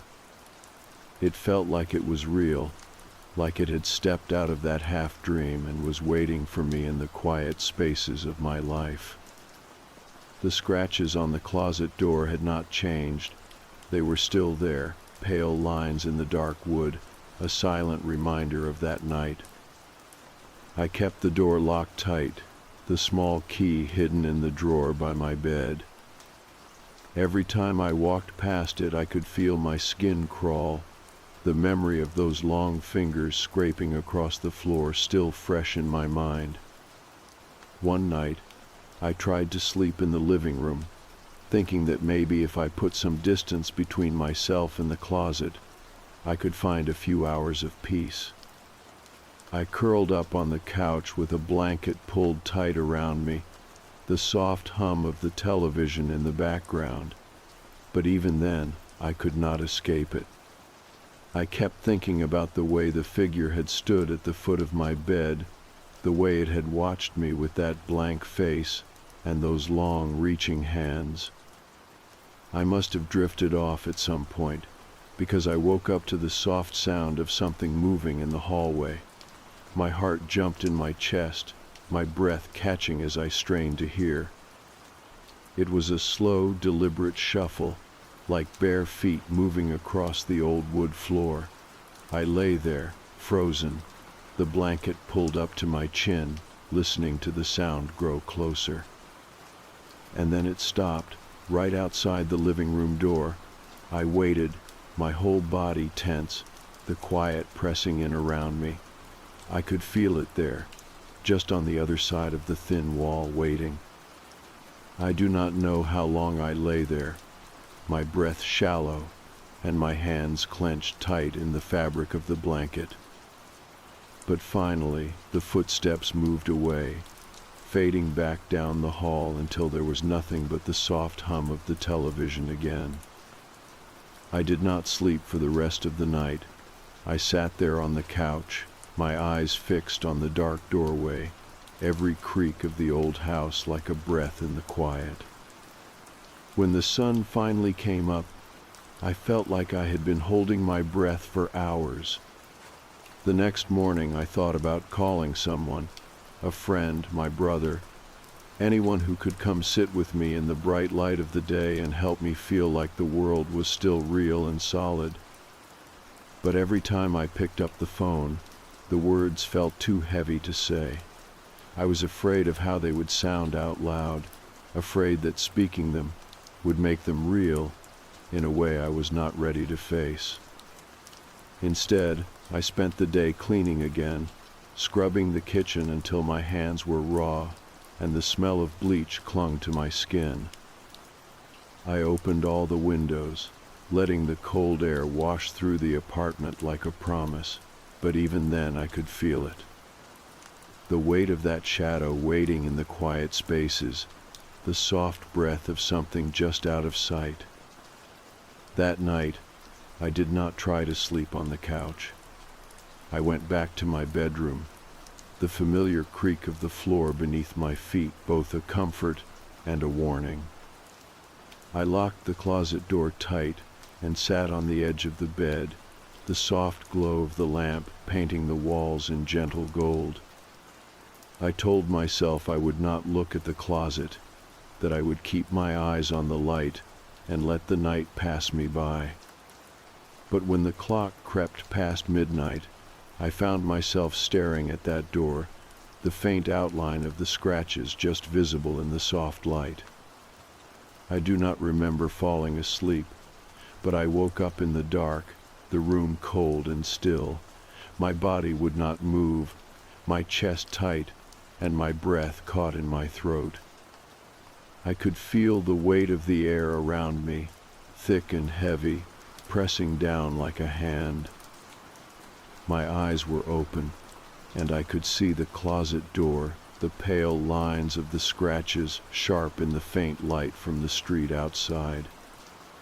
And then I heard it, the whisper, soft and low like a breath against the wood, curling around the edges of the door and slipping into the room.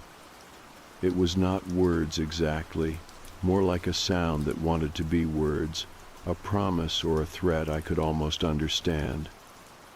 My heart was pounding in my chest, the sound of it loud in the quiet, but I could not move. I could only listen.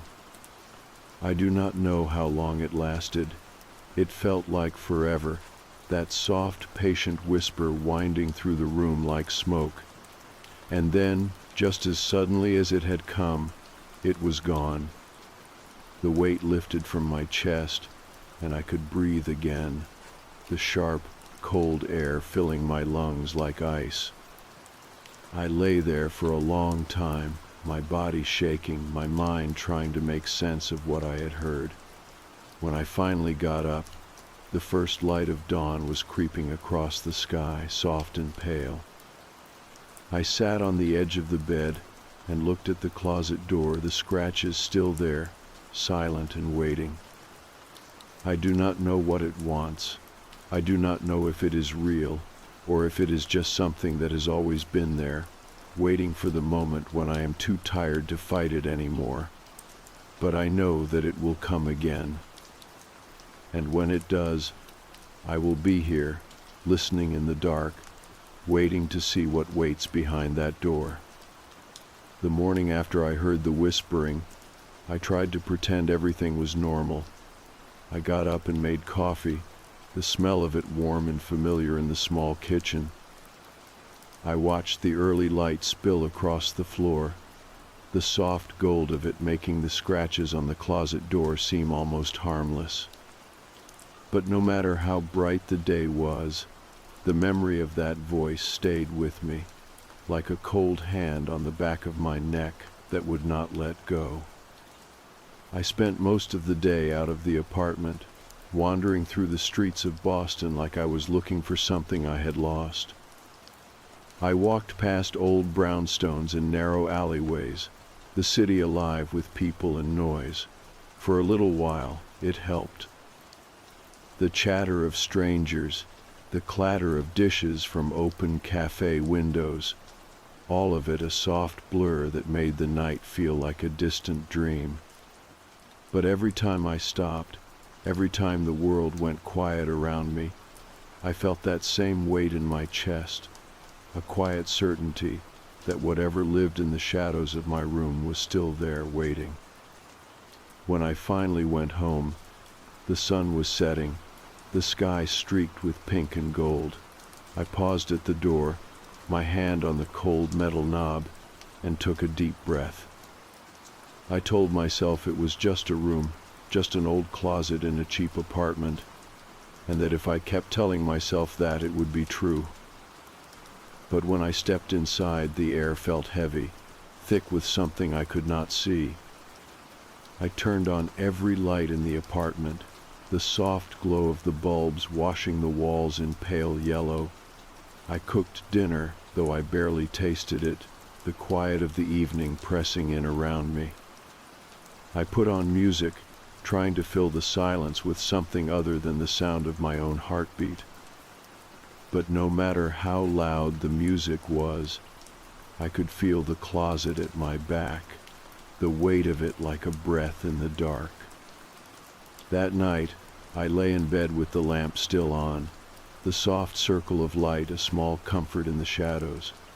I watched the clock on the nightstand tick away the seconds, each one a quiet echo in the room. When midnight came and went, I let out a breath I had not realized I was holding. I thought, maybe this time it will not come. Maybe the light will be enough to keep it away. But when the clock crept past 3, I heard the first soft knock. It was not loud, just a gentle tap on the closet door, but it was enough to make my heart jump in my chest. I lay there, frozen, my breath caught in my throat. 3 soft knocks, steady and patient, like a question waiting for an answer. I closed my eyes and counted to 10, willing it to stop, to go away and leave me in the quiet of the light. But the knocking came again, a soft insistence that seemed to echo in the small room. I could feel it then, the shape of him on the other side of the door, tall and thin, his fingers brushing the wood with that same slow, deliberate scrape. I sat up in bed, the blanket pooled around my waist, and stared at the door. The scratches were just visible in the glow of the lamp, pale lines that caught the light and seemed to breathe with the rhythm of the night. My hands were shaking, but I did not look away. I wanted to see. I needed to see. I whispered into the quiet, my voice barely more than a breath. "What do you want?" There was no answer, just the soft hush of the city outside and the quiet tick of the clock on the wall. But in that silence, I thought I could hear something else. A soft sigh, like the breath of someone standing just beyond the door, waiting for me to open it. I did not move. I stayed there, my eyes locked on the closet door, the weight of that moment holding me still. The knocking stopped, and for a long while there was only the quiet. But even in that silence, I could feel him there, the cold press of his presence, like a shadow against my skin. When dawn came, the light washing the walls in pale gold, I felt like I could breathe again. I got up and opened the curtains, the bright morning sun spilling into the room and making the closet door seem small and harmless. I made coffee and sat at the kitchen table, the warmth of the cup in my hands a small comfort in the quiet. But the memory of the night was still there, a soft echo in the back of my mind. I thought about leaving, about packing a bag and walking away from the small apartment that had become a place of quiet fear, but I knew it would not matter. The shadow man was not just in the closet. He was in the stillness of the night, in the soft spaces where the dark settled and the world fell silent. I could leave the apartment, but I could not leave him behind. So I stayed. I cleaned the apartment again, the smell of soap and warm water filling the rooms like a small, stubborn hope. I opened the windows and let the cold air wash through, the fresh breeze a gentle push against the weight that had settled in my chest. I told myself I could live with it, that I could make a place for the fear and learn to carry it without letting it drown me. But even as I said the words, I knew it was not over. I knew that when the sun set and the shadows crept back into the corners of the room, he would be there, waiting. And I knew that when the knocking came again, I would be there too, listening in the quiet, my breath held tight in the dark. The next night was the hardest yet. I spent the day in a quiet daze, trying to keep my mind on other things, anything that did not end with the quiet whisper of his breath in the dark. But every time I turned my back on the closet, I could feel it there, like the weight of a hand pressing between my shoulder blades. I kept the windows open all day, the cold air a small comfort that I let fill every corner of the apartment. I hoped that maybe if I filled the space with the scent of winter, with the bright chill of the wind, it would wash him away. But it was not enough. When the sun set, I turned on every light, the soft yellow glow of the lamps, the bright white of the kitchen bulb, even the small nightlight in the bathroom. I let them all burn as bright as they could, filling the apartment with a warmth I did not feel inside. I made tea and held the mug close to my chest, the steam curling into the cool air as I watched the light flicker against the scratches in the closet door. I told myself over and over that it was just sleep paralysis, that he was not real, that the night could not hold anything that was not already inside my own head. But the words felt hollow, like a prayer I had said so many times that it no longer meant anything at all. When midnight came, I sat on the edge of my bed, my feet pressed to the cold floor, my eyes on the closet door. I waited, the slow tick of the clock on the wall counting out the seconds in the quiet. I thought about all the nights I had spent listening to that soft knock, the way it had become a part of the rhythm of the dark, and I wondered what it would feel like to let it in, to open the door and see what waited for me in the shadows. At 3 a.m, the knocking came again, 3 soft raps, patient and deliberate, like the beat of a heart I could not see. My hands were shaking, but I did not look away. I stared at the door, my breath slow and shallow, the fear in my chest a slow burn that seemed to light the edges of my thoughts. I wanted to speak, to ask him what he wanted, to tell him to leave me alone. but the words would not come. My throat felt tight, my tongue heavy in my mouth, and all I could do was watch as the knocking came again, a quiet insistence that slipped under my skin like a shiver.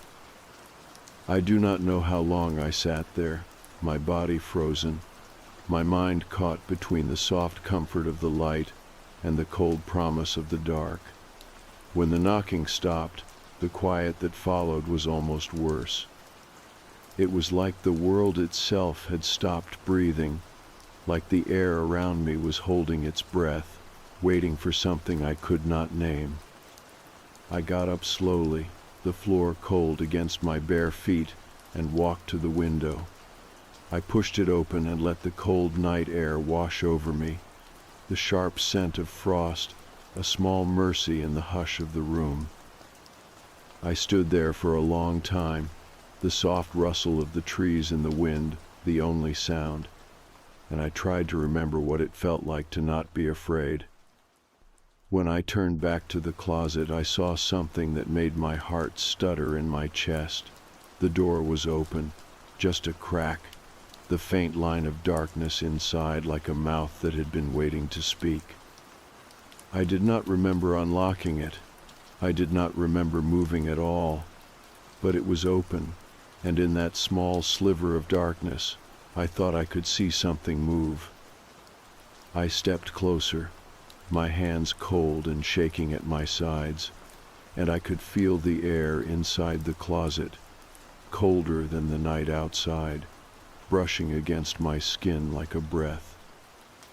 I reached out, my fingers brushing the edge of the door, and for a moment I thought I could hear him breathing. A slow, patient sound that seemed to echo in the hollow space of the closet, wrapping around me like a promise. I closed the door, I locked it tight, and stepped back, my breath coming fast and shallow, the quiet of the room pressing in around me like the dark weight of the ocean. I sat on the floor with my back against the door, the cold wood a small, solid comfort, and I told myself over and over that I was still here, still in control, still alive. When the sun finally rose, the light creeping in pale and soft through the window, I felt like I had survived something I could not name. I stood up and looked at the door, the scratches pale and silent in the early light, and I knew that no matter how many locks I put on it, no matter how bright I made the room, he would come again. But I also knew that I was not done fighting. I would not run, would not pretend it was not real. I would face him night after night until the knocking stopped. Because this was my home, my life, and I would not let the shadow man take that away from me. So I made coffee and sat by the window, the sun warm on my face, and the quiet of the morning a soft promise in the cold. And I waited, knowing that when the night came again, so would he. But I would be ready, and I would not look away. The next night came more quickly than I wanted it to. The daylight hours passed in a blur of small tasks and quiet distractions. I tried to fill every minute with something, anything to keep my mind from drifting back to the feel of the cold wood under my fingers and the sound of that quiet breathing in the dark. I went for a long walk through the city, weaving through crowds of strangers who all looked so sure of where they were going, so certain of what they carried in their hands and in their hearts. I envied them. I wondered if they had ever felt the weight of something watching from the shadows, or if that was something only I would ever know. When I got home, the sun was setting, the last light of the day washing the sky in pale gold. I paused at the door to my apartment and took a deep breath, the cold air sharp in my lungs. I wanted to believe that maybe this time it would be different, that maybe tonight he would not come, but I could feel it in the stillness, in the way the quiet seemed to hum with a soft, patient promise. I knew he was already there, waiting. I made dinner, though I barely tasted it. I let the lights burn bright in every room, the soft glow a small comfort in the gathering dark. I played music, let it drift through the apartment like a shield against the silence. But when the clock crept past midnight, the music sounded hollow, like a voice speaking into a room that was already full of whispers. I sat on the edge of the bed with the blanket wrapped tight around my shoulders, the soft weight of it grounding me in the quiet.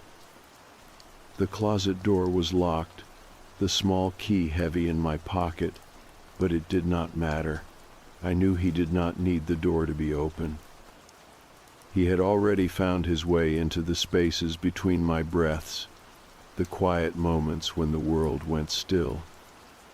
At 3 a.m, the knocking started again. 3 soft taps, so gentle they could have been nothing at all, but I knew better.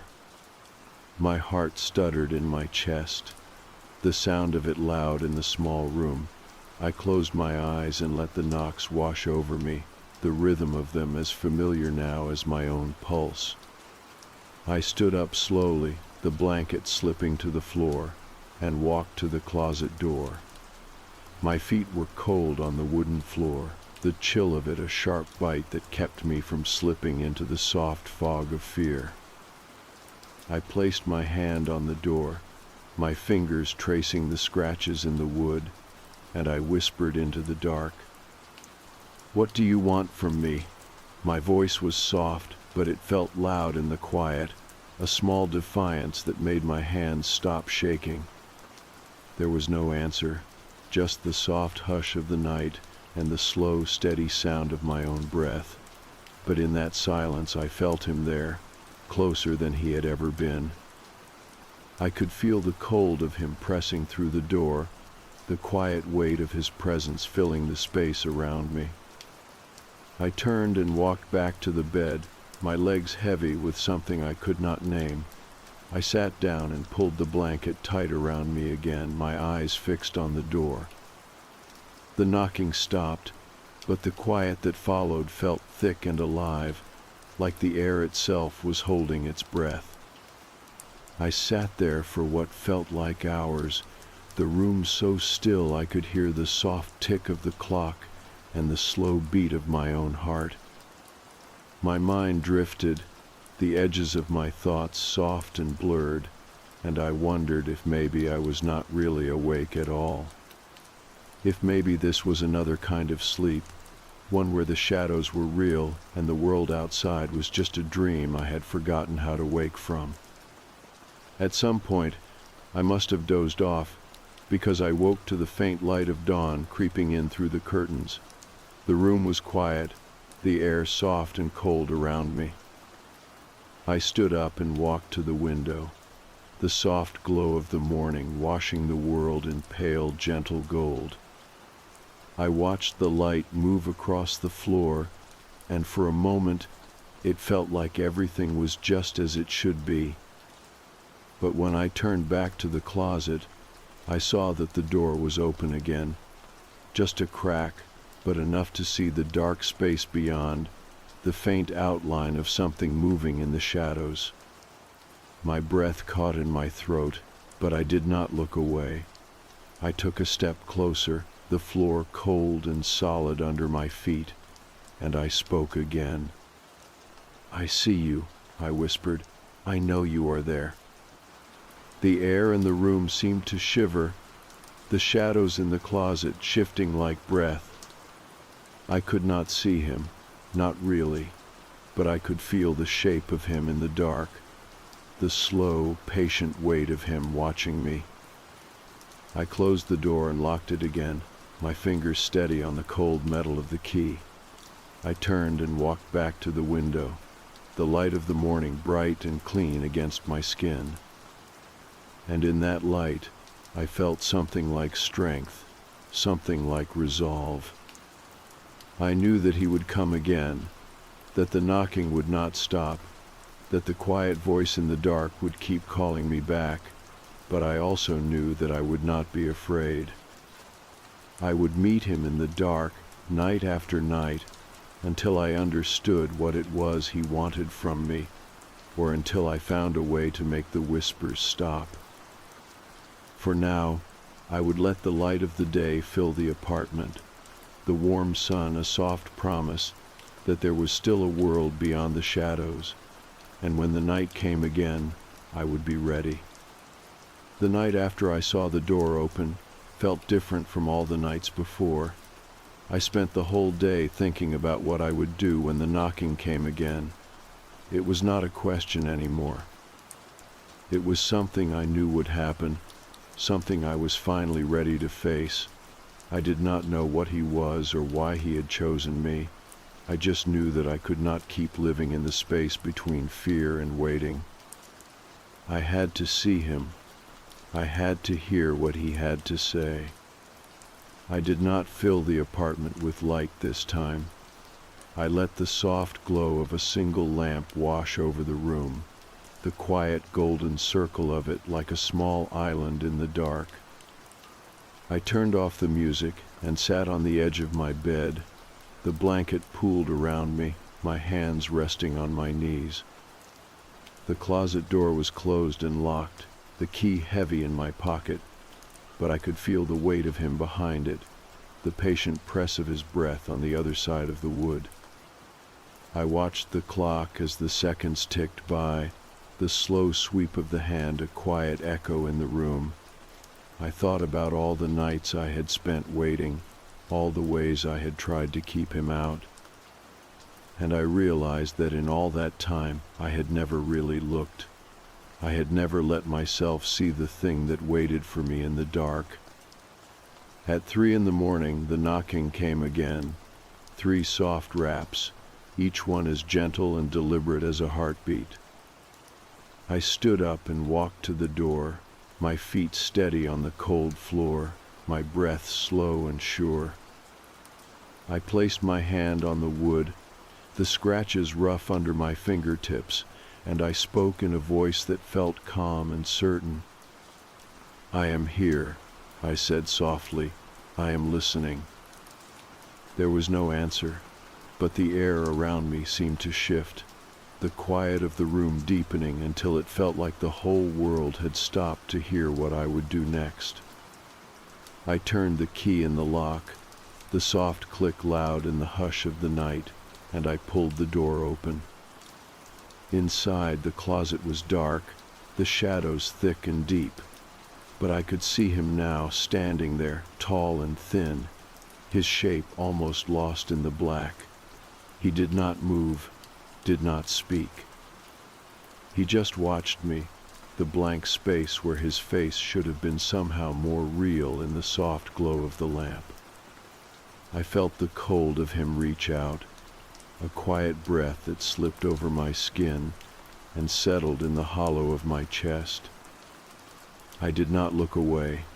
I took a slow step closer, my heart steady, my breath calm.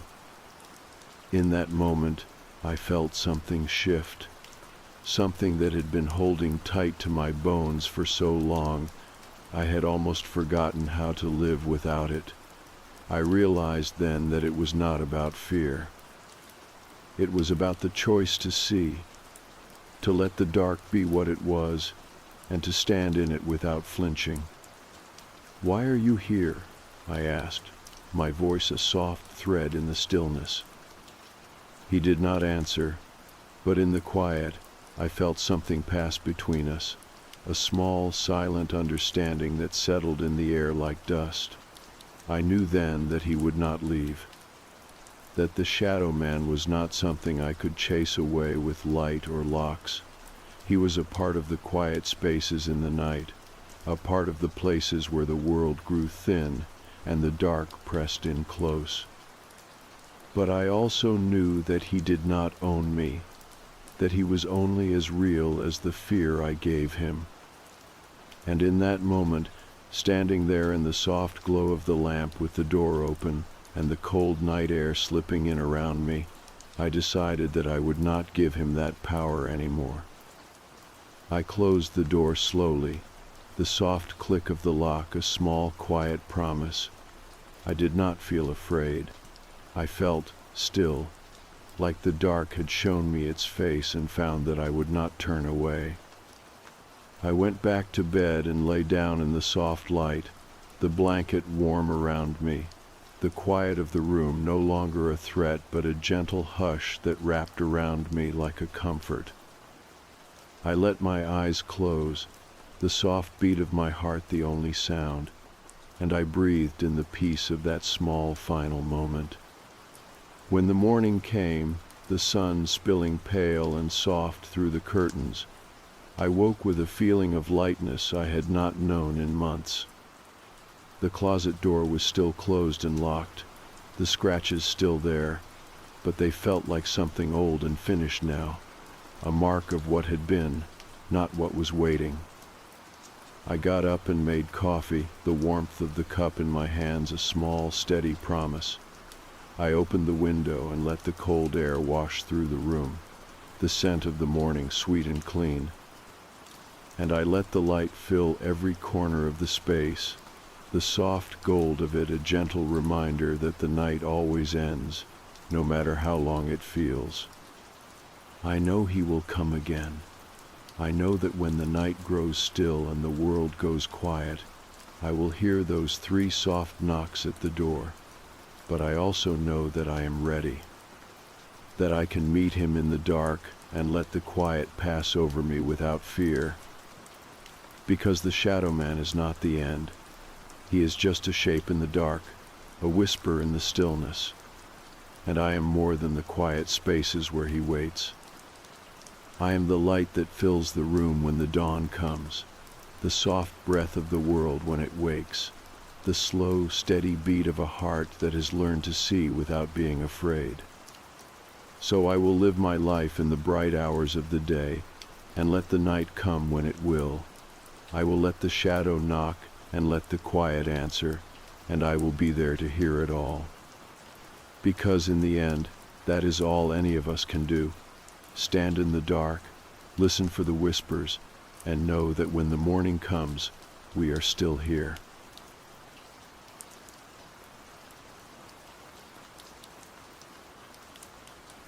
This is the weirdest thing that's ever happened to me. I'm not the kind of person who tells stories like this. You know the type always trying to be the center of attention, always swearing they felt a presence or saw something in the mirror. That's not me. I'm a practical guy, logical. I keep to myself, do my job, mind my business. I take the bus to work every morning. Same route, same time, same seat if I can help it, second row on the left, window side. I've done that for years now. 7 years to be exact. Ever since I moved to this part of town, I work in tech support at an office that feels like it was frozen in 2009. Beige walls, burnt coffee, people who are tired of talking but do it anyway. It's not exciting, but it pays rent, and it's predictable. That's always been a comfort to me, predictability. I build my life around routine.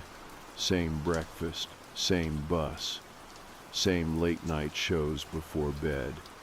It helps quiet my brain, keeps the spiral at bay. So, I notice when things change, even the small stuff. And that morning, Tuesday, maybe Wednesday, something was off. Not right away. The bus pulled up on time. Driver was the usual guy, Glenn. Gray beard, one AirPod in, never smiles but always nods. I stepped on, tapped my pass, and did the usual scan of the aisle to see who was already on board. That's when I saw them. 2 people sitting in the very back row, man and a woman, both dressed too formally for a morning bus ride, dark coats, clean lines, something crisp and old-fashioned about the way they carried themselves. The man had a hat, Not a baseball cap, a fedora. Who the hell wears a fedora at 7:30 in the morning? But it wasn't their clothes that stopped me mid-step. It was their faces, or more specifically, their eyes. I don't mean they looked scary or strange. They weren't deformed or glowing or anything dramatic like that. They were just blank, pale gray blue like fogged over glass. No emotion, no focus. It was like they were both staring at the space I was standing in, but not really seeing me. Not seeing anything. I'd never seen eyes like that. I sat down, didn't want to stare, didn't want to be rude.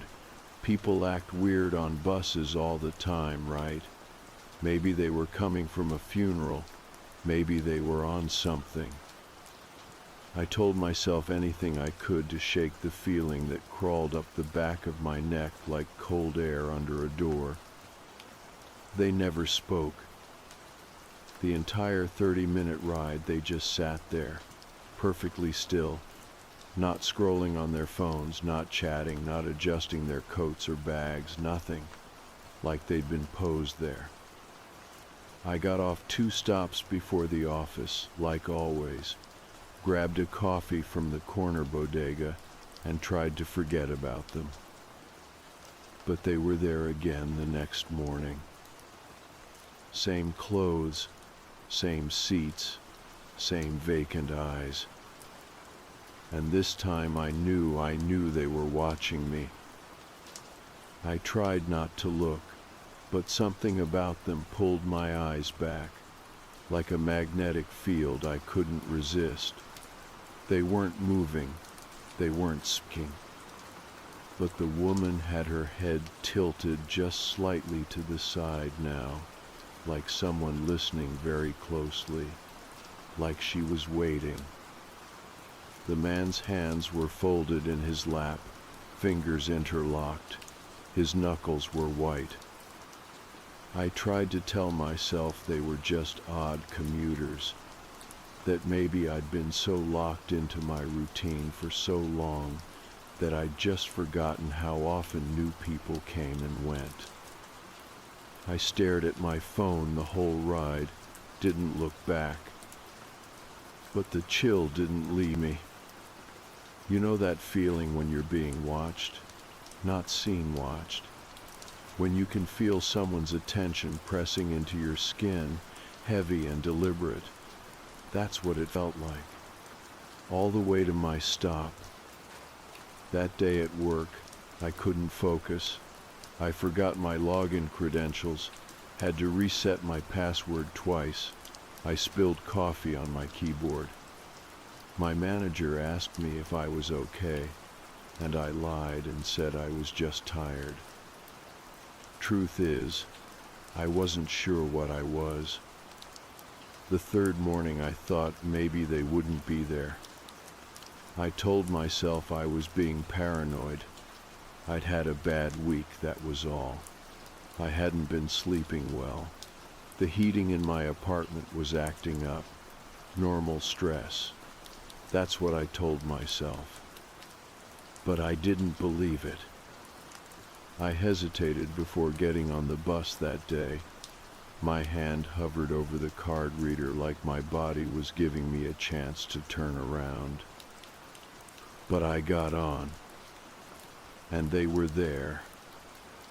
Same clothes, same seats, same dead eyes. Except now, they were smiling. Not big smiles, just the corners of their mouths pulled slightly upward, like they knew I saw them, like they were pleased. I sat farther up this time, closer to the front, couldn't help but check the mirror above the aisle, you know, the one that lets the driver keep an eye on the passengers. They weren't in it. I blinked, looked again. The seats were empty. But when I turned in my seat to glance back, there they were, still watching. That's when I knew. Something was wrong, very wrong. And it wasn't just in my head, because no one else seemed to notice them. Not Glenn, not the high school kids who usually sat in the back row, not the old woman who always wore purple and complained about the cold. The strangers were taking up space, my space, but no one acknowledged them. I wanted to ask Glenn. I wanted to say, "Hey, did you see those two in the back?" But the words felt stupid even before they reached my mouth. What was I supposed to say? "There are ghosts on your bus. Two strangers are haunting my commute." Number. I stayed quiet. But I knew this wasn't just bad sleep or anxiety. They were there for me. And somehow, I could feel it. They were waiting for something. I just didn't know what yet. I didn't sleep that night. Not because I was afraid they'd come to my door or anything like that. It wasn't that kind of fear. It was the kind that clings to the edges of your thoughts, making everything feel slightly off. Like the floor is tilted just enough to make you unsteady, but not enough to convince anyone else there's a problem. I kept thinking about the mirror on the bus, about how they weren't in it. I tried to explain it away. Maybe the angle was wrong. Maybe the overhead light was reflecting weirdly. But I knew. You know when something's real, even if logic hasn't caught up yet. That's the part that makes it hard to talk about. When you can't prove anything but your gut is screaming. I woke up late and almost convinced myself not to take the bus. I even stood in my kitchen for a full minute, holding my keys, staring at the microwave clock. I could have driven. It would have taken longer, but I could have done it. But routine has a gravity to it, especially when your life is built around it. It felt safer somehow to stick to what I knew. The bus stop was quiet when I got there. Just me and some kid in headphones. I kept glancing down the street, waiting to see the headlights come over the hill, dreading it, hoping for it. The second the bus came into view, I felt it again, that weird sense of inevitability, like I was standing on tracks and the train was already too close to stop. I got on. My hand hovered over the card reader again, just like the day before. Glenn gave his usual slow nod. I scanned the aisle. They weren't there. I let out a breath I didn't realize I'd been holding, took my usual seat, tried to act normal. We pulled away from the curb. 10 minutes in, the bus stopped to let on more passengers. A young woman with 2 tote bags, an older guy in a windbreaker. Them. They walked on together just like that, in sync, like they'd choreographed it. Same clothes, same faces, same blank, knowing expressions. They didn't scan passes, didn't speak to Glenn. They just moved quietly to the back row and sat down, right where they always sat. Only this time, the man turned his head, slowly, until his eyes met mine. He didn't blink. And the woman, she smiled again, a little wider this time. I felt ice in my spine, real, physical cold, like someone had opened a freezer behind me. I turned away fast, almost too fast, kept my eyes on the window for the rest of the ride, even though I couldn't focus on anything I saw. Just blur. Trees, buildings, movement. Nothing stuck. I didn't check the mirror again. At work, I told myself I needed a distraction, something mechanical, something to occupy my brain. I buried myself in tickets and troubleshooting. My coworkers barely noticed. They were used to me being quiet. I was the guy people liked because I didn't ask questions. Just fixed the thing, said all good, and left. I liked it that way. But now I was cracking around the edges. On my lunch break, I looked them up. Not the strangers, I didn't even know where to start with that, but the bus route. Transit records, lost time reports, anything strange. I found nothing. No accidents, no driver complaints, no notes about fare evasion. Except one blog post, buried in an old transportation forum, posted 6 years ago by someone with a username like Clocks Are Lying. It was about Route 111, my route. A guy said he used to take it every day and once saw a woman in the back row who never blinked. Said he rode that bus for 6 weeks straight, and she never changed seats, never looked up. He stopped taking the bus after that. Claimed she showed up outside his apartment a few days later, just standing across the street. That post had no replies. The user never posted again. I bookmarked it anyway.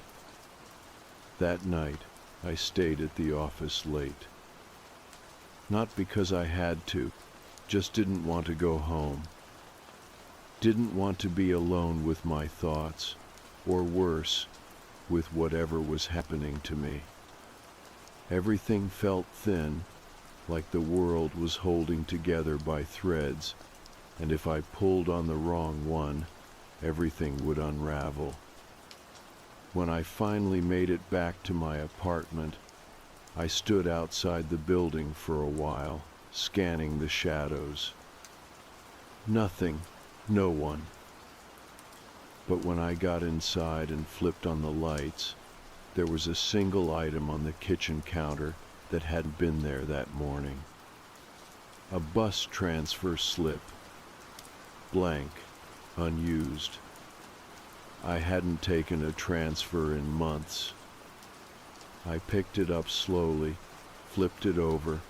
There was something faint written on the back, like someone had traced words with a pen but never fully pressed down. I held it under the light. We remember you. I dropped it. I didn't sleep. I kept the television on all night, something mindless. Game shows, reruns, anything that reminded me I was still here, still tethered to the real world. The next morning I didn't go to work. I called in sick, which I never do. I told them I had the flu. My manager didn't even ask questions.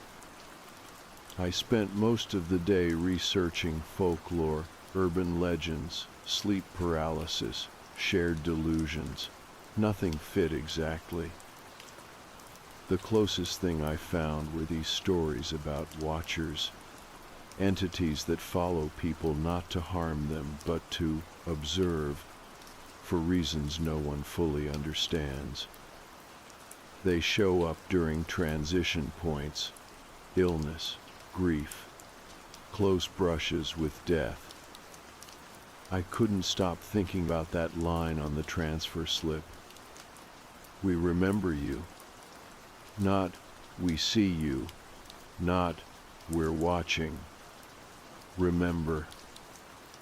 Like I'd done something. Like we'd met before. That night, I stayed away from the bus. I walked to the edge of my block, just far enough to see it turn the corner at the end of the street. The lights looked dimmer than usual. Inside, I could see shapes, shadows. Two in the back row, looking out the window, looking at me. I backed into the alley and waited until it passed. I didn't go out again. I didn't ride the bus the next day, or the day after that. I thought maybe I'd broken it, interrupted whatever was happening. But tonight, when I got home from grabbing takeout, there was something new waiting in my mailbox. A folded piece of paper. No envelope. No address. Just a single line written in perfect tight script. Don't be late tomorrow. I read the note 5 times before I realized my hands were shaking. Don't be late tomorrow. That was all it said. No signature, no indication of who it was from, but I knew. There was no question in my mind. It was from them. The strangers. I held the paper up to the light, looking for something, impressions, watermarks, anything. But it was just a scrap, cheap printer paper, folded once, perfectly.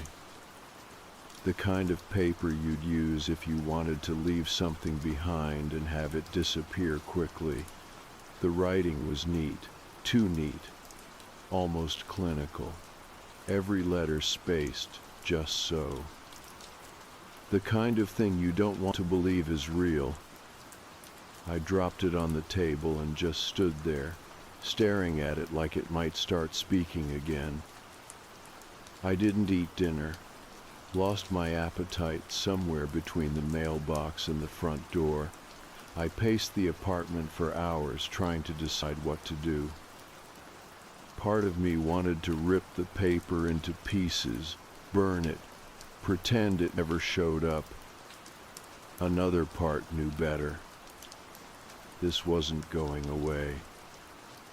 I ended up stuffing the note into a drawer and turning every light in the apartment on. Saturday at the kitchen table until almost 3, wired and nauseous, wondering what the hell I had gotten myself into. Or maybe what had found me, because that's what it felt like. Not like I'd stumbled onto something, but like I'd been picked, selected, watched.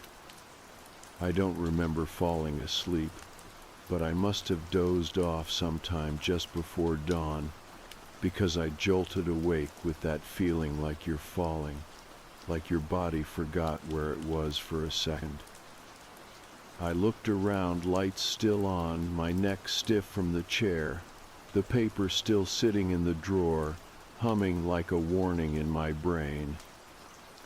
I got ready for work like I was on autopilot. Showered, dressed, poured coffee I didn't drink. I walked to the stop because I couldn't not walk to the stop. I can't explain it. It was like I didn't have a choice anymore. Like the note had planted something in my spine, and now I was just following a script I didn't write. The bus was already there when I turned the corner. Waiting. Same route, same number, same everything. Except it felt different now, heavier. Glenn gave me the usual nod when I boarded. I looked at him harder this time, tried to see if he noticed anything weird, any flicker of acknowledgement, but he was just Glenn.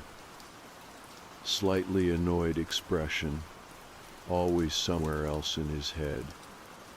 I scanned my pass, made myself walk forward, and of course they were there.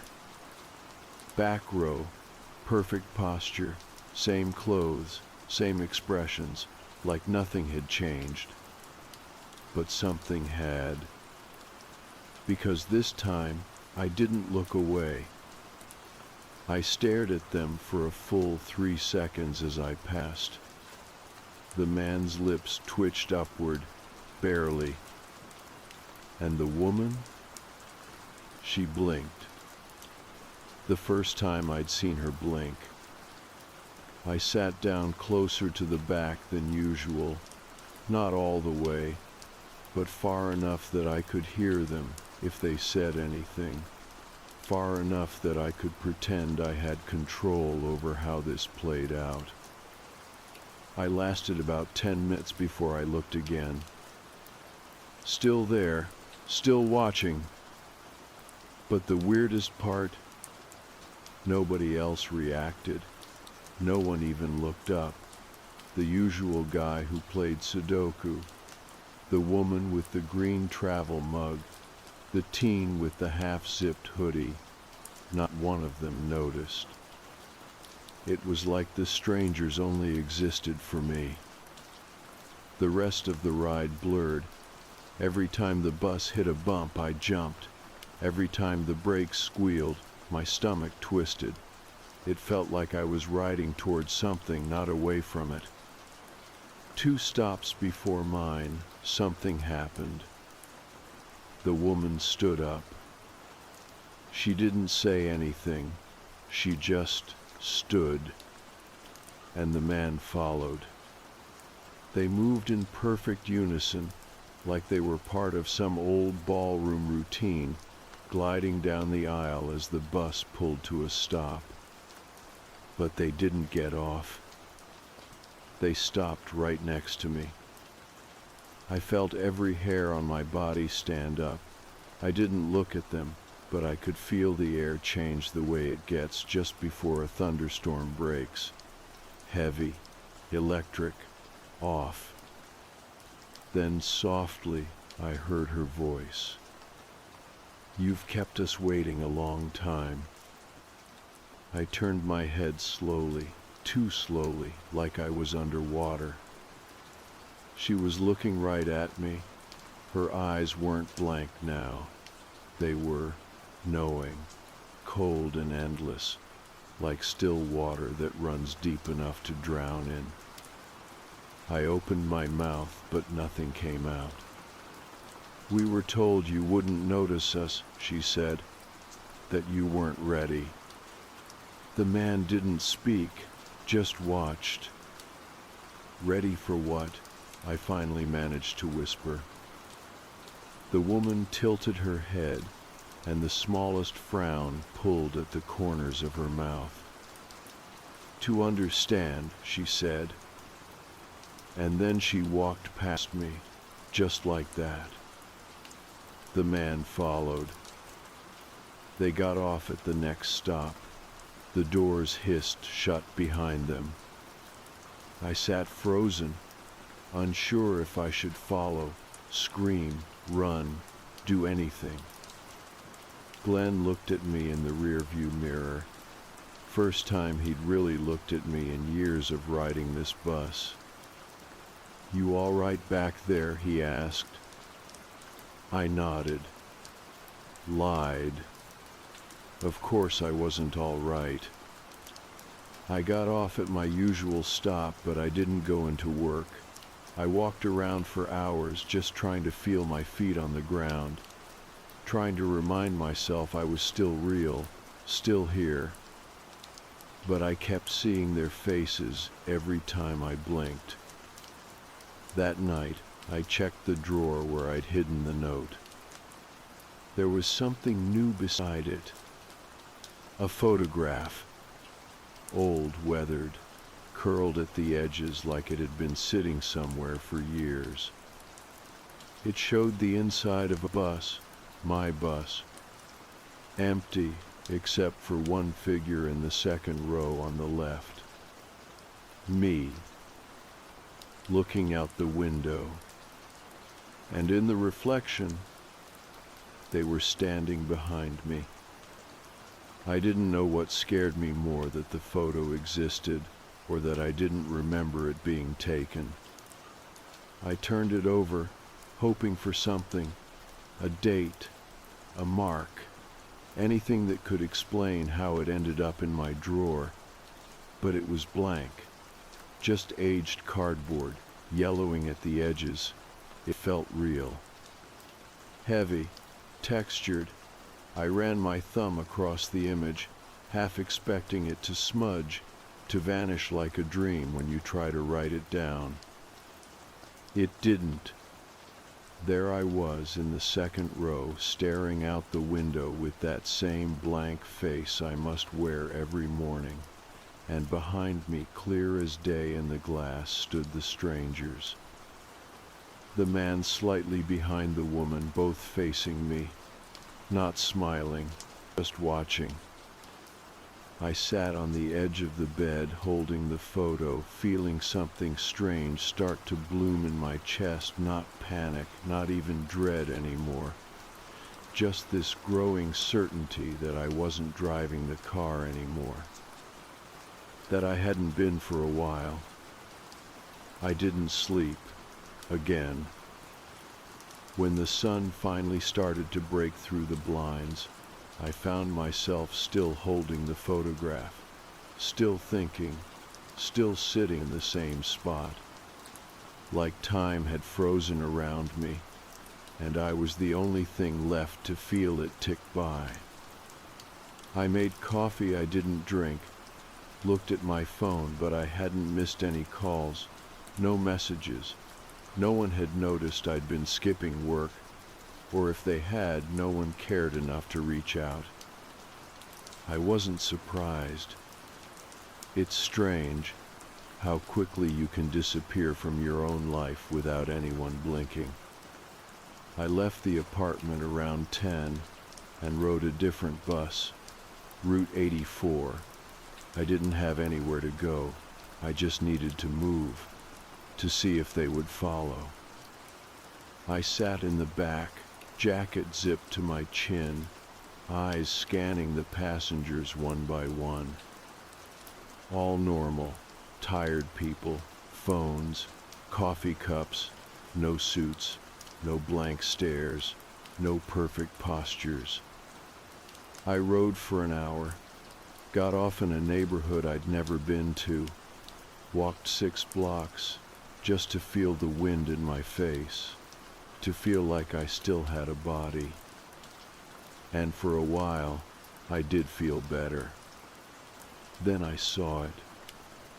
Another note.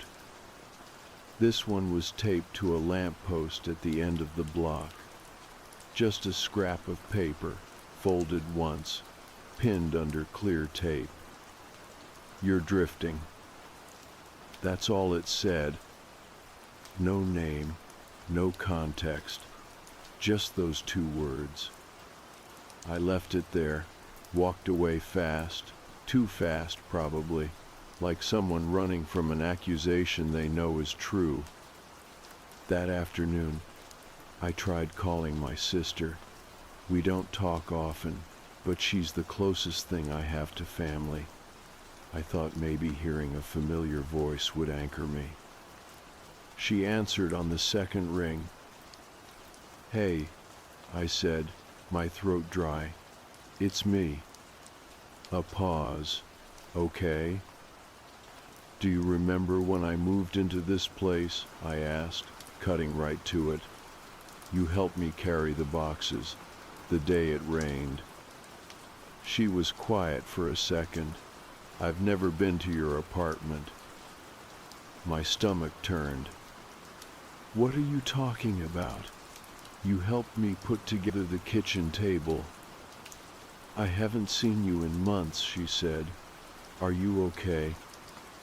My mouth opened, but I didn't have anything to say. Nothing that wouldn't sound insane.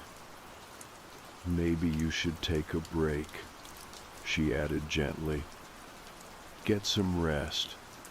Talk to someone." "I'm talking to you," I said, more bitterly than I meant to. She sighed. "I mean a professional, Nate." I hung up. I didn't want her voice in my head after that. I didn't want her doubt mixed in with mine. I knew what I'd lived. I knew she had stood in my kitchen, laughed when I dropped a box of mugs. I remembered the thunder outside, the smell of wet cardboard, the takeout we ordered that night. I remembered it, but maybe no one else did. That's what they meant by drifting, wasn't it? The thought sat with me the rest of the day. I didn't go home. I wandered the city instead, riding different buses, slipping into coffee shops and bookstores just long enough to feel anonymous. But that feeling followed me, like a splinter under the skin, the idea that I was slowly becoming invisible, not to strangers but to people who should know me. By the time I got back to my apartment, it was almost midnight. The lights in the hallway were flickering. One was out entirely. I stood in front of my door for a long time, not touching the handle, just listening. Nothing, just the quiet buzz of electricity and the occasional creak of old floorboards. I let myself in. Everything looked normal, except for the photo. It was on the table again. Same image. But now, there was a second version of me in the reflection, standing next to the first one. And in this one, the strangers weren't looking at me anymore. They were looking at him. I stared at it, breath caught in my throat, heart thudding like I'd just run a mile. My hands trembled as I picked it up, turned it over. Same blank back. I sat down, photo in my lap, and whispered into the quiet room, "What do you want from me?" I didn't expect an answer, but I got one. A voice, clear, calm, low-spoken just behind my ear, but impossible to place. "You already know." I turned. Nothing, just my apartment, just the lamp on, the hum of the fridge. But I wasn't alone. I didn't sleep that night either. How could I? Somewhere out there, or maybe not out there anymore, were two people who had followed me for years, unnoticed, silent. And now, they were telling me the clock was winding down. I didn't know what it meant yet, but I believed them. For the first time, I truly believed them. And I think that was the moment things really started to change. I stopped taking the bus. I told myself that was the smart thing to do, that if they couldn't reach me there, maybe they'd forget. Maybe whatever this was would lose momentum. Maybe it was like gravity, it only pulled if I stayed in orbit. So I walked. Miles, in the cold, through alleys, along cracked sidewalks, through neighborhoods I'd never noticed before, even though I'd passed them 100 times. I told work I needed time off, and to my surprise, they didn't ask questions, just told me to feel better soon. Feel better. Like this was something a nap and vitamin D could fix. I wasn't sleeping, not really. I'd nod off for minutes at a time, then jolt awake convinced someone was in the room with me. The kind of sleep where you never really let go, where your body stays tense, like it knows something you don't. I started hearing them even when I was awake. Not words, just movement, a shift in the air, like someone was always standing just behind the noise, the hum of the fridge, the rattle of pipes. that little creak the floor makes as it settles. But when I turn, nothing. And yet, not nothing. The mirror in my bathroom steamed up when I showered. That's normal. What's not normal is the message that showed up one morning. Not written with a finger, but emerging from the fog itself, like it was always there, just hidden until the glass revealed it. We never left. I stood there in a towel, dripping, staring at those words like they might blink first. The steam faded slowly, and so did the message, gone in under a minute. But it was enough. I started locking every window, leaving the lights on, putting salt across thresholds like I'd read in some old forum post, even though I didn't believe in any of it. I just needed to do something. Then came the photograph. A new one slipped under my door during the night. Same bus, but this time the photo was blurry, motion smudged, and I wasn't in it. I stared at it for a long time, trying to find my shape, my seat, the second row, the usual place. Empty. Everyone else was clear. The man with the Sudoku, the woman with the green mug, Glenn, halfway turned in his seat. But not me. Like I'd been erased. That's when I started thinking about what the woman on the bus had said. We were told you weren't ready. Told by who? Ready for what? I kept turning those words over and over, like maybe if I said them enough they'd open up and tell me something new. And I couldn't stop thinking about the other version of me, the second figure in the bus window, the one in the updated photo, the one they were looking at instead of me. I started to wonder if maybe this had already happened. If maybe this wasn't the beginning, but the middle, or the end. If I'd missed something important a long time ago, and now it was circling back to collect. Late one night, when the silence felt heavier than usual, I pulled out my laptop and opened a blank document. I started writing everything down. Not because I thought anyone would believe me, but because I needed to pin it all to the ground, make it real, make it less likely that it was all just slipping through the cracks in my head. Halfway through, I looked up, and there was someone standing outside my window. Not at the window. Outside the building, on the sidewalk, 6 stories down.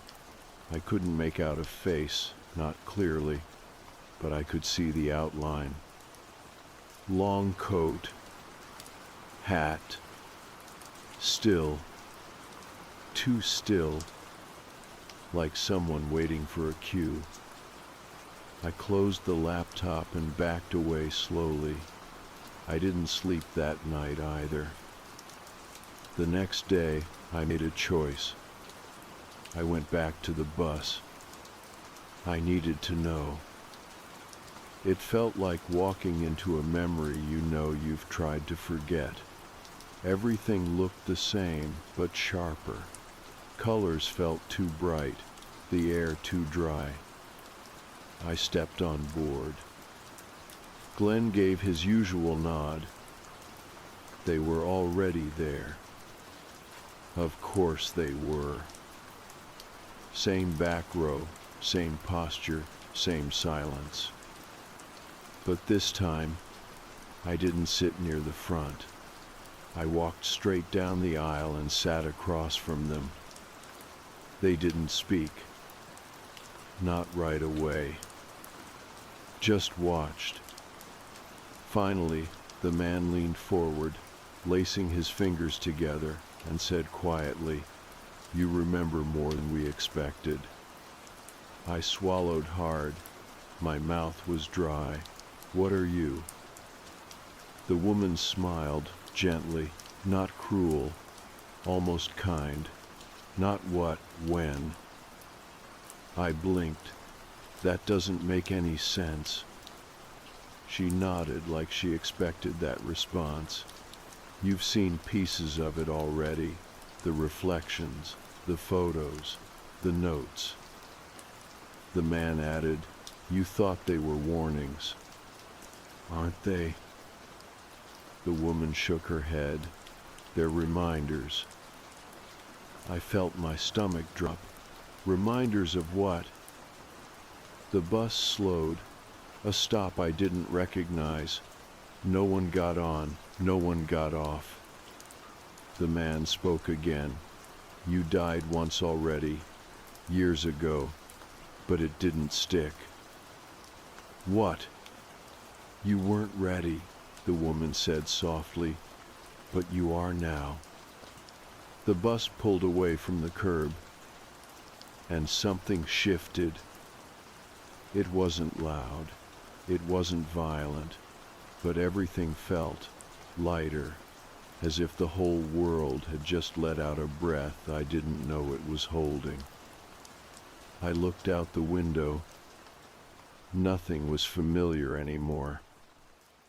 Not the buildings, not the streets, not the people walking by. Like we'd crossed into somewhere else entirely. I turned back to them. They were gone.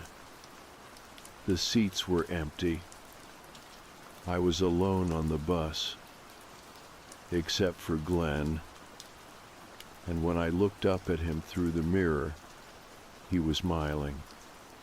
For the first time ever, I wanted to believe I'd imagined the smile. That Glenn wasn't actually grinning in the mirror, that the corners of his mouth hadn't curled up just enough to turn familiar into wrong. But I saw it. I know I did. It wasn't friendly. It wasn't anything close to human warmth. It was a knowing look like he was in on something I wasn't. I kept my eyes on him all the way to the next stop. When the doors opened, I thought maybe everything would reset, that I'd step off into the street I recognized, shake off the fog, and this whole thing would start making sense again. But the world outside wasn't the one I knew. It looked like my city at first glance. The layout was close, the storefronts vaguely familiar, but the colors were muted, the shapes slightly wrong. It was like someone had recreated it from memory, and they'd gotten most of the details right, but not all. And there were no people. Not one. The streets were empty. No cars passed by, no lights in the windows, no sounds but the low hum of the bus engine behind me. I didn't get off. I stood there on the steps, halfway between the bus and this hollow version of my life, and I froze. Something deep in me, something older than logic, told me that if I stepped into that silence, I wouldn't come back. So I stayed on. Glenn didn't say a word. He closed the doors and kept driving. I don't know how long we drove. It felt like time was unraveling, like minutes stopped meaning anything. Eventually, I worked up the nerve to speak. What is this place? Glenn didn't answer. Not right away. Then, without taking his eyes off the road, he said, "You should have paid attention sooner." His voice was different. Not in pitch, in tone, detached, like he wasn't really in control of it. I sat back down, heart racing, hands clenched. I thought about everything that had happened up to now, the notes, the photos, the whispers, the reflection of a version of me that shouldn't exist.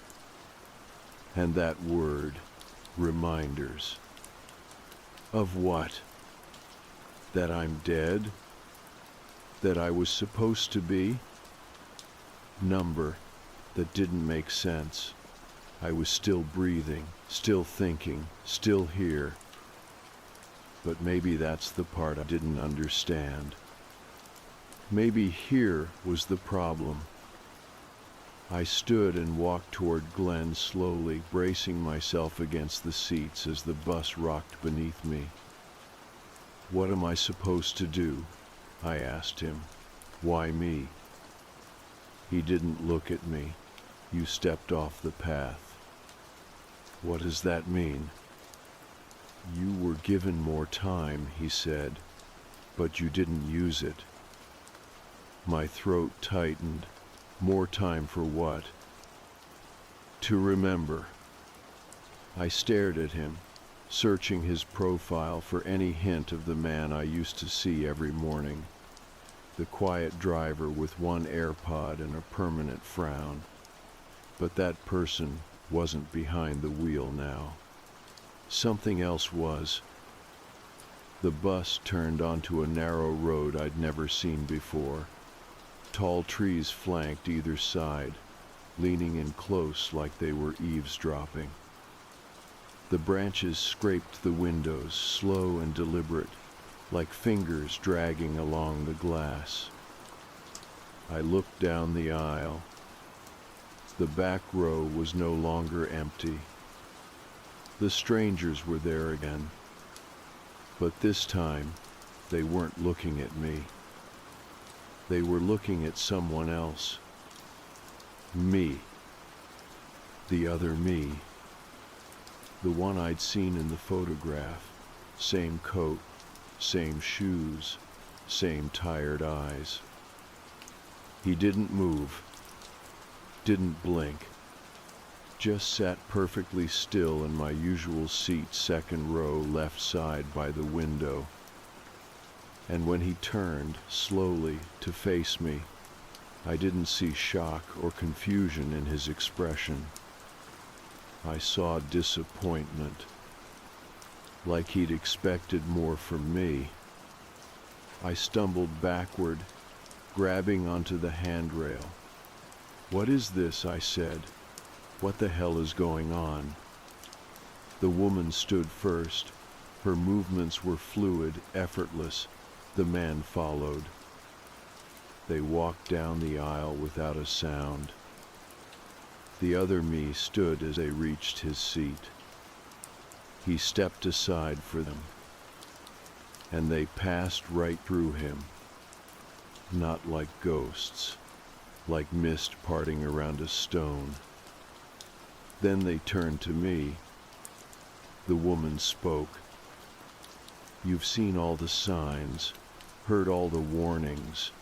We can't follow you forever." The man added, "We've kept your seat open." I shook my head. "I didn't ask for this. I didn't." "You stayed," the woman said gently. "That was your answer." My legs felt weak. I dropped into the nearest seat, trying to breathe, trying to anchor myself in the feeling of the fabric under my palms, the slight rattle of the window, the faint smell of oil and old vinyl.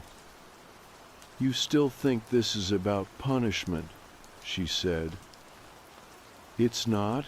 I asked, my voice small. "It's about resolution," the man said. "For what?" "For what you did," the woman replied, "and for what you refused to do after." I searched their faces for meaning, for memory, for anything I could latch onto, but there was nothing, just the heavy sense that the truth was there, inches away, but I didn't want to look directly at it. And that's when I remembered something. A moment I hadn't thought about in years. The intersection near 8th and Logan. The red light. the phone buzzing in the passenger seat, and the shadow that darted out into the road just as I looked down. The screech of tires, the silence afterward. The police said it wasn't my fault. No witnesses, no cameras, but I remembered now. The girl, 6, maybe 7, a red jacket, running after something, maybe a dog, maybe nothing. I never found out. I left. I didn't stop. I told myself I imagined it, that I'd braked in time, but I didn't check. I just drove. The strangers watched me quietly as it all came back, one sickening detail at a time. "You were supposed to face it," the man said. "But you buried it instead," the woman finished. I felt the bus slow. The trees parted, and in the distance I saw another version of the city. But this one wasn't empty. People walked the streets, cars moved, lights blinked in windows. It looked like life, normal, busy, indifferent life. The woman gestured toward it. "You can still get off," she said, "but not as the man you were." I looked down at my hands. They looked the same, but they weren't. I wasn't, and I knew, without being told, that if I stepped off this time, I wouldn't come back to the same world. Because the version of me who had ignored that moment, who had spent years pretending it hadn't happened, he was done. The next step was mine. The bus stopped. No sound, no hiss of air brakes, just a soft final stillness, the kind you feel more than here. I didn't move. Outside the window, life carried on. A street I half recognized shimmered in the late afternoon light. People walked briskly, heads down, caught in errands or thoughts or routines. Cars passed. Doors opened and shut. The world didn't care that I'd just come face to face with a version of myself I didn't want to know. It was the indifference that hit hardest. The woman spoke again, voice quiet but steady. "You don't have to carry it anymore." I wanted to ask what it was, but I knew. It was the silence. The decision I made not to stop that night, the way I told myself it hadn't happened. The way I buried the memory like a body and just kept driving forward, like it was something I could outrun. The guilt had been with me for years, hiding just beneath everything. I hadn't known its shape until now, but I'd always felt its weight.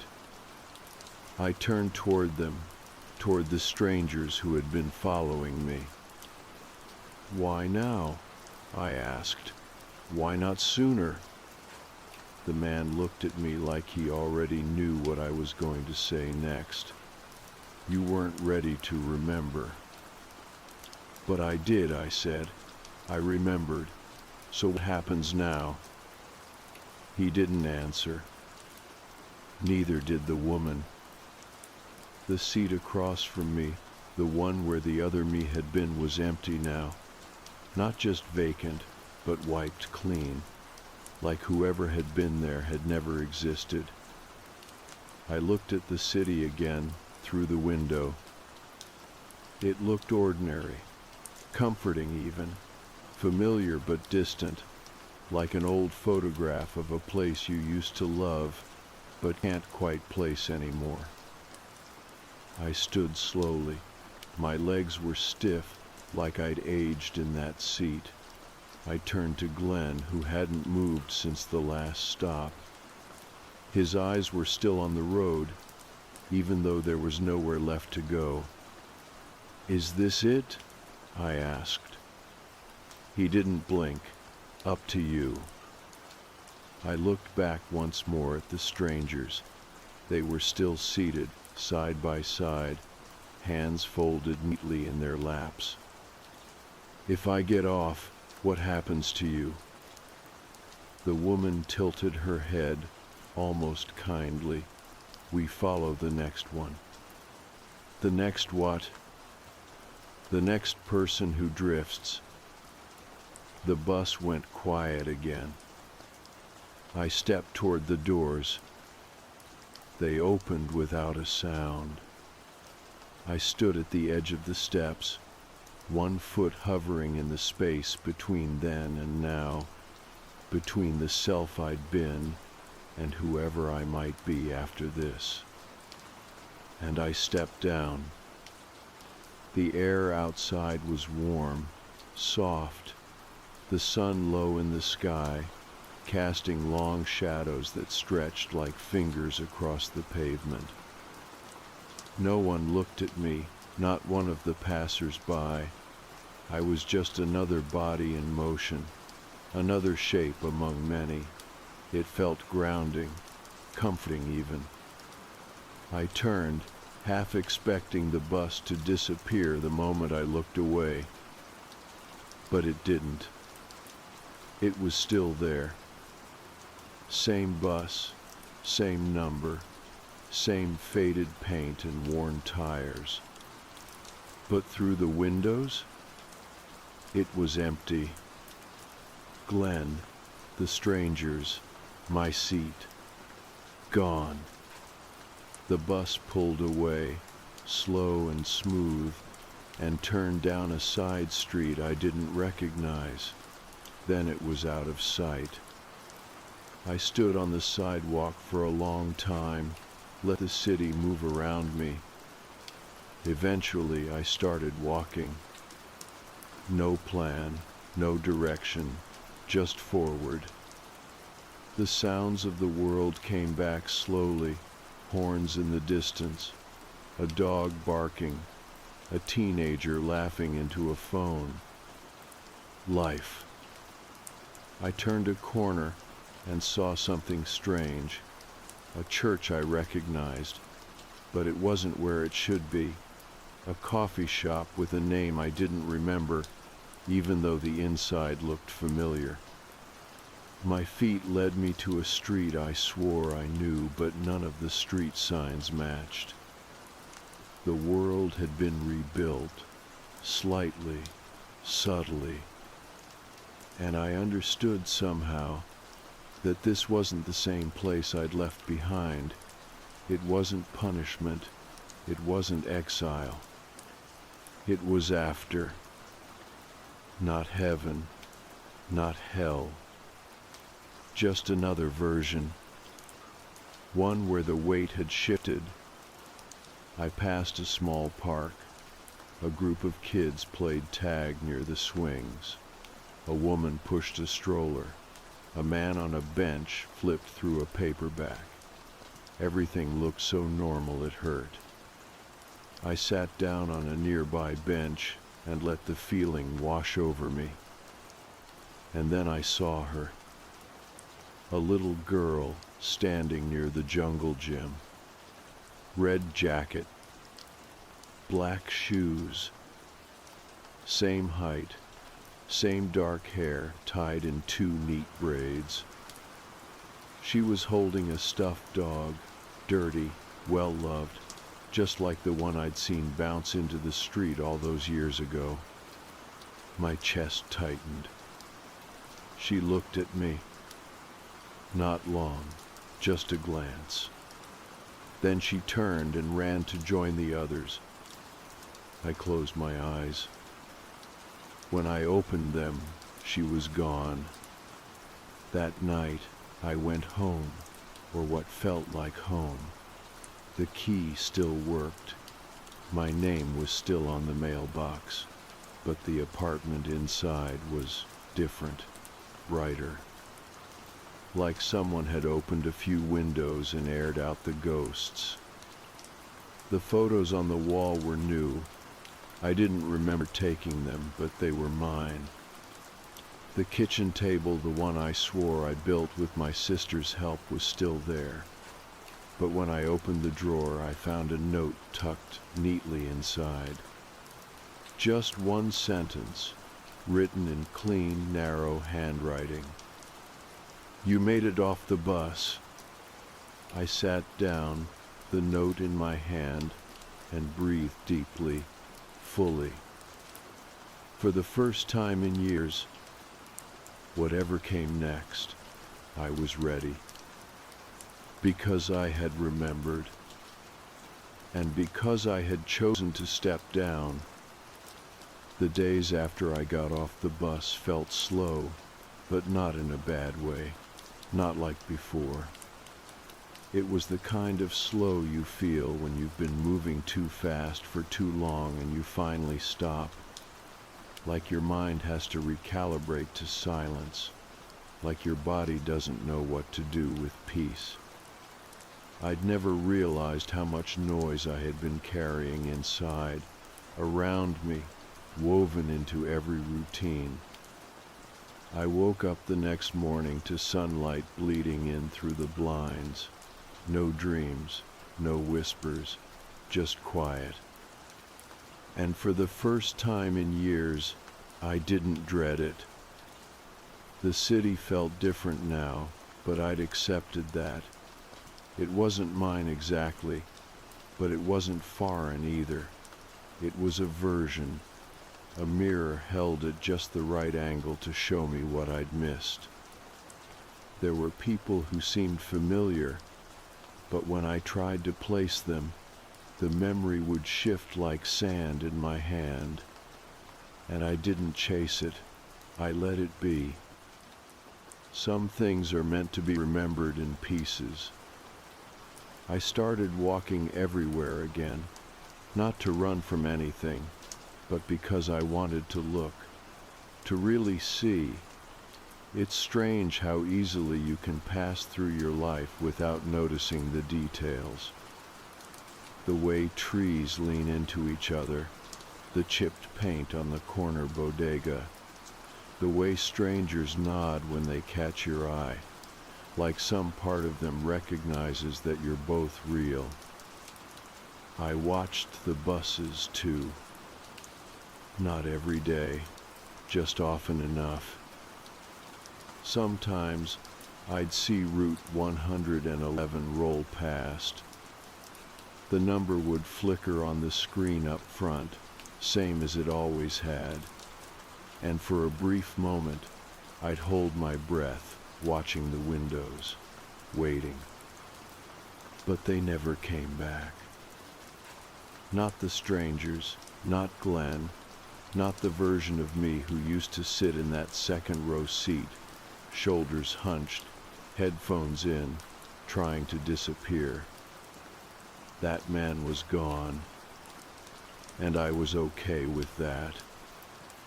A few weeks after I stepped off the bus, I walked into a support center on the south side. I didn't plan to. I was just wandering and saw the sign. Community grief counseling. Free walk-ins. I stood outside the door for a long time before I pushed it open.